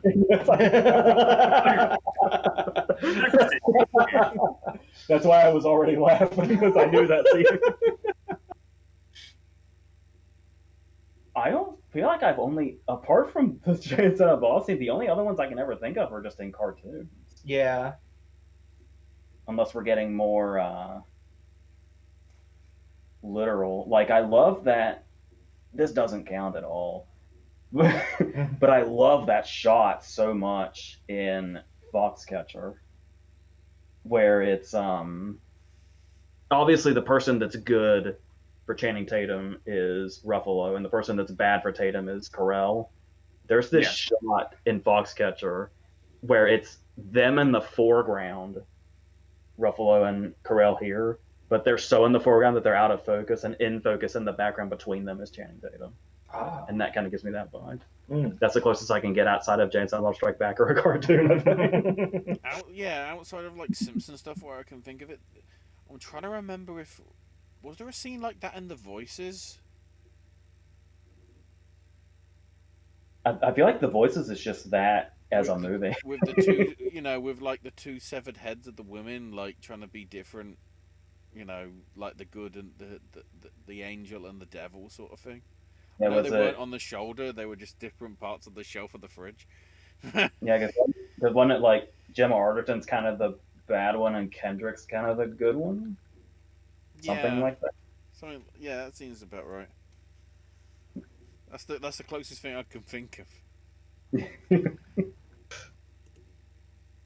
Okay, we actually have answers for this in a minute. The generic select Brian brings up, but first, speaking of purchases, I did see Licorice Pizza at Walmart. It was only on DVD. What? No, it's just over here. You can't get it on DVD. It only comes in a Blu-ray DVD combo pack, which means I can't buy it because I'm not paying £5 extra for the DVD for the Blu-ray. I'm waiting till it gets down to the DVD prices. So please, shops, can you reduce it quickly? Thank you. Brian mentioned Sound of Metal is coming out in September. Okay. It's appropriate for many reasons. Thoughts on Dwayne Johnson? He gives me a headache. I think the actors around him lift his bad acting self up. Emily Blunt made Jungle Cruise fun and enjoyable. You don't badmouth Dwayne Johnson. It's just because his energy drink sucks, Spencer Reed. Well, I mean, it goes without saying that I do like Dwayne quite a bit because I just think he's I don't think his persona's run out yet. The only time he really pisses me off is Red Notice, but even that was mostly Ryan Reynolds and Gal Gadot doing the pissing me off stuff. Baywatch. Yeah, he does have a lot of shit, and his movies are very repetitive. That's the problem. That's why Obviously, I I'm feel not. sorry for OSW reviewed it, I think, today, and I just caught a little bit of it, and they made a good Right. point. After Southland Tales, which flopped so terribly, he just basically made the same film for the past 15 years. There is that one exception that's easily by far his best performance, and something aside of him I really wish he explored more. He is. I'm not being hyperbolic here. He is Oscar worthy in Pain and Gain to me. Heck yeah, absolutely. I like there's like if you think of somebody that has the perfect portrayal of coked out insanity, he is not the person I would think of. But you would not believe how well he pulls it off. Considering some of the locker rooms that he was probably in over the years, he probably got too much experience of that to method it. Well, not method it himself, I should say, but like know how to do it as it would have been done backstage with all those roided up guys. Yes, I would be remiss if I didn't say. I mean, I actually do think they had really good chemistry together in Jungle Cruise. But I mean, yeah, when I put Jungle Cruise in the Blu-ray player, it's not to watch Dwayne. So I think that goes without saying. It's Jack Whitehall, the twat. Yeah, I'm all on now. That's what it is. When it comes to Dwayne's movie, obviously the go-to, just like AJ's Pain and Gain, but we brought it up earlier today, and I think it was kind of like glossed over. You may not have heard me saying it, but Elmore Leonard would be cool. You ain't woman enough to take my man is one of my favorite scenes in that movie. I still use that Vince Vaughn Raji line to this day. I also think he did a very good job in Moana. Oh, and God, I'm surprised yes. he hasn't done more animated work. He will. Give it time. Yeah. Okay, have you guys revisited Killing of a Sacred Deer? Such a blast and creepy, says Spencer. I haven't. I mean, I kind of wanted to revisit Lanthimos entirely after The Favorite. But to revisit that would also be to revisit Dogtooth, and that's and the Lobster to a degree is. I mean, props to Lanthimos for making me cautious to revisit these deep and dark places. Brian elaborates with the generic celeb list. That's another Searchlight film that's coming out this year. Yorgos's new film with Stone and Defoe and Ruffalo and Margaret Qualley. Oh no! And Catherine Hunter. Whoa, that's new, isn't it? Yeah, Poor Things. The only thing I was freaking out about before was Defoe in a Lanthimos movie. It's gonna be fucking nuts. But you said Catherine Hunter too? Catherine Hunter, Margaret Qualley, Christopher Abbott, who was in Martha Marcy May Marlene, Jared Carmichael from most of his stuff stand up. To be fair, that's interesting. I just saw the movie that Jared Carmichael directed. That's him and Abbott. On the count of three, it's them and Henry Winkler and JB Smoove is in there. Rami Youssef as well. I need to make a most anticipated list. It's just gonna be this movie. So, Brian lists generic celebrities: Ryan Reynolds, Dwayne Johnson, Kevin Hart, Zendaya, Tom Holland.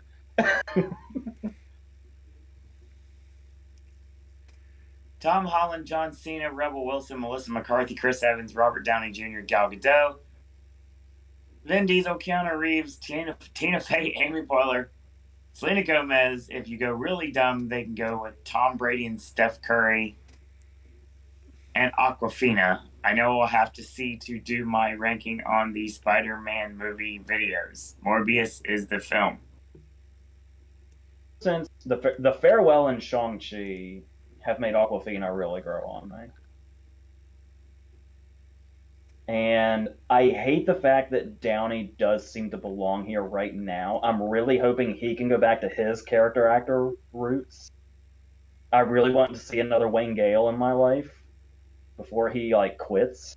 I think Cena's underrated as a comedic talent too. Cena is brilliant in The Suicide Squad. And then I think I'm done with him. You haven't finished season 1 of Peacemaker though either. I know. Not since I left here in March. Yeah. I think we're actually going to take it home here. Spencer Reed says, another great night, you guys. Keep up the good work. AJ, I'm going to keep going through those verses. Thank you, Spencer, for doing that. Yes, and to return the favor, I'm going to try to work out that screenplay question, probably for the next Q&A. I don't know if I'll have it ready by tomorrow. But I will try to come up with something insightful for that. I needed to mention this before we started this video, and I didn't. Okay. Because I know it's what you're getting ready to say, because they need to know. Is there a possibility we could start at the same time tomorrow? 7. God, yes. Oh, God, yes, we can. You know why? Because Owen hasn't watched the damn movie yet. So tomorrow will be pretty much the same time frame as today. Okay. Probably 7 to 9. If I had to guess. That's fine. I had to be at work at 10 a.m. the next day, so that's actually not bad. Well, good. That's taken care of. Good fella Tim chimes in on Instagram. This is you, AJ. Yeah. Thank you. Tell AJ I said thanks for recommending the top 10 villains video. Yeah. I really like doing that video. Mm-hmm. That was fun. Brian says Poor Things is coming out next year. Okay, you can elaborate here because I don't know who this person is. I'm probably feeling dumb by saying it. Ashley, you see the chat, right? Hmm? Oh. Apparently, breaking news. Mary Mara has died.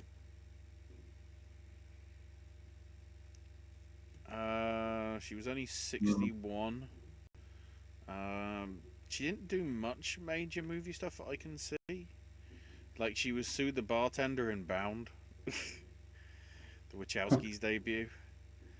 And she was Mrs. Waters in the remake of Prom Night. And we've come full circle. Her big stuff was she was in 4 episodes of Ray Donovan. And 9 episodes of ER. She hadn't done a huge amount of, most of the stuff that she had done is just 1 episode here and there. A couple of episodes of Lost, 3 episodes of Dexter, Star Trek Enterprise, but movie stuff is not a huge amount. I completely forgot Dwayne the Dwayneson's Gridiron Gang. Yeah. Yeah, Gridiron Gang actually came up in one of the Q&As, did that? We were talking about football movies. I was like, hey, does anyone remember Gridiron Gang? But yeah, I was talking about how both September and October are going to have remake weeks, where there's 1 week that is just verses with remakes. Sure. Originals. So remember how I talked about that the original Prom Night was coming to verses in October? Yes. So is that one. So that's going to be fun. And I think for the one in a couple of weeks, because we'll probably know the schedule properly by then, because it's not been fully published yet, we might go through some of our thoughts on what we think might be coming regarding Comic-Con. Because obviously the big news today is that 1, it's back, and 2, both Marvel and Warner Brothers are going to be doing Hall H panels. Although probably most of us on the call are more interested in the AEW Heroes and Villains panel. Yes. I saw that just before you went live today, actually. Brian says she was more of a TV star. Josie asked which movie will be covered for Movie Club. We're going to be doing V for Vendetta tomorrow at 7 p.m. I think it's available at least somewhere. I HBO mean, Max. it's yeah, it's freely available. To rent on Amazon at least. I'll say this every time I get the chance. I watch my DVD because physical media is king, but it is also on HBO. It's not like Sleuth where it's like you've got to find a tiny little corner of the internet, thanks to that pharmaceutical company. And by the way, Josie, since you were not available for the last movie club, and you didn't see the fact that we literally had one vote. Thanks, Brian, for getting V for Vendetta this win. Since you weren't here for the last movie club, you'll be pleased to know that we killed Philip Baker Hall. Sad pony. Hate that. So yeah, July 11th movie club is going to be my pick, which is going to be Airheads, which I'm super excited to talk about, much to Brian's chagrin. It is not just a stupid Adam Sandler comedy. Number one, he's not a star of it. He's one of the stars of it. And number two, it's really funny and still holds up. So I'm very excited to be able to watch it and talk about it here with you guys soon. And to give everyone a heads up, Airheads is on HBO Max as well. My word. That's our show. So, we will be joining you tomorrow, 7 o'clock Eastern Standard Time, to talk V for Vendetta here at Popcast Movie Club. And that's going to bring us into July 11th, where we're going to go back into a Q&A day before on the 10th. And then on the 11th, we're going to be going into Airheads, which I'm super excited about. Then we get another vote to find out what the next Popcast Movie Club is going to be, which looks like it's going to be in the calendar, which is not in front of me right now. Looking at the 25th of July. So, that'll be a fun time. So, more stuff still to come on the network. Chris is going to be hanging around for a bit, so if you have any questions for Chris, keep those out there as well. Were you going to be submitting an option for the movie club after Airheads? I can. Because I feel like I know what yours might be.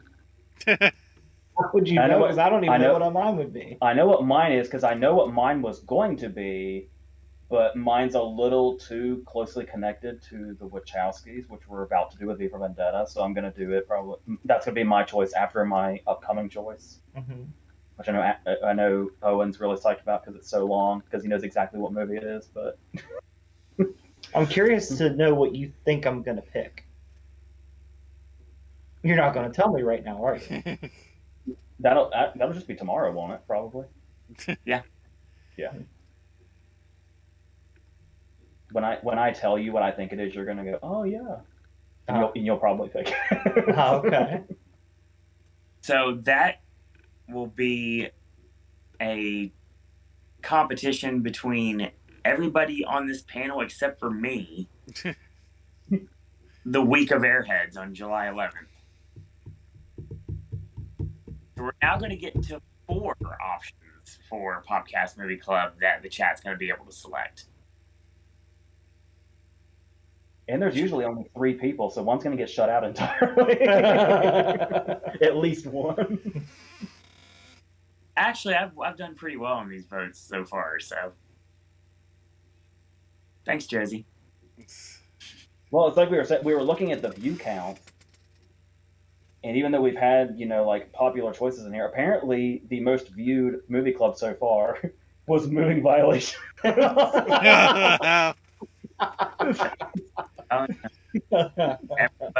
Everybody loves Jennifer Tilly, man. Literally, that's pretty much truth. So that's your show tonight. So Chris, of course, is going to be back on the network, so stay tuned for that. Back for more Q&A. Ashley going to be found on Twitter at AshesMyNameUK. More Snack Stashes coming, more Gaming with Ash content coming, and lots of things coming from Ashley in the future. AJ's 10 movie video coming soon. Card subject to change. So just like the wonderful Platinum Max Caster show I've been dying to put up that I've tried for 5 days and I just gave up on it. So it's coming up, just not anytime soon. I was going to apologize after this video, but I'm going to do it on air. There we go. I didn't get the Lightyear video shot before I left. That's fair. But there's that. But there's still quite a few things coming. The Lightyear video will be coming, and that 10 movie thing will be coming, and with Thor coming, we'll have stuff. So of course, as always, Work. but to not give away the joke, as always, AJ, of course, cannot be found on social media, and just like Keith Richards, cannot be killed by conventional weapons. If you want to leave him a comment that he probably will answer in a Q&A here nowadays, do so. We'll get back to that. More ideas for verses, or if you have anything you'd like to bring into Movie Club, any ideas, this something, because like you never know what we might choose. We could do a patrons pick at some point. Who knows? It's possible. I think it's probable actually at some point in 2023. So that may be like something we like institute like every other month. We do like a patrons pick, where the chat gets to pick a movie and we vote for it. So that should be fun. So yeah, that's coming your way. Follow me on Twitter at Sir Owen Disney and check out all the content we've got. I got a ton of sipping snacks. I filmed like 14 of them yesterday. So that's coming your way. Ton of Voices content, still getting more of that in between the times, going to Voices and writing Cosmic Rewind as much as I possibly can. Lots of things still to come. So that Platinum Max Caster concert, it's coming. I don't know exactly how long it's going to take to get online, but it's going to come someday. And I'm going to Sad Summerfest in a couple weeks, so I'll try to get some water parks video up for you guys as well. So that can be found. More information still to come in the near future. So that's going to be your show. Thanks, everyone, for joining us tonight, whether live or an archive. Thank you, Josie. Thank you, Brian. Thank you, Spencer, and thank you, Cassie, and anyone that... Dean. Don't forget Dean as well for chiming in. Haven't seen Dean in quite a while, so it's nice to have him back. And anybody that's not chiming in, thank you for joining us anyway. You don't have to chat. If you want to chat, you're more than welcome to. We love to have you. So thanks again for watching. Thanks, everyone, for listening. Have the best day ever. Be very nice. Be very evil. Stream Funeral Grey. And that's all we got to say about that.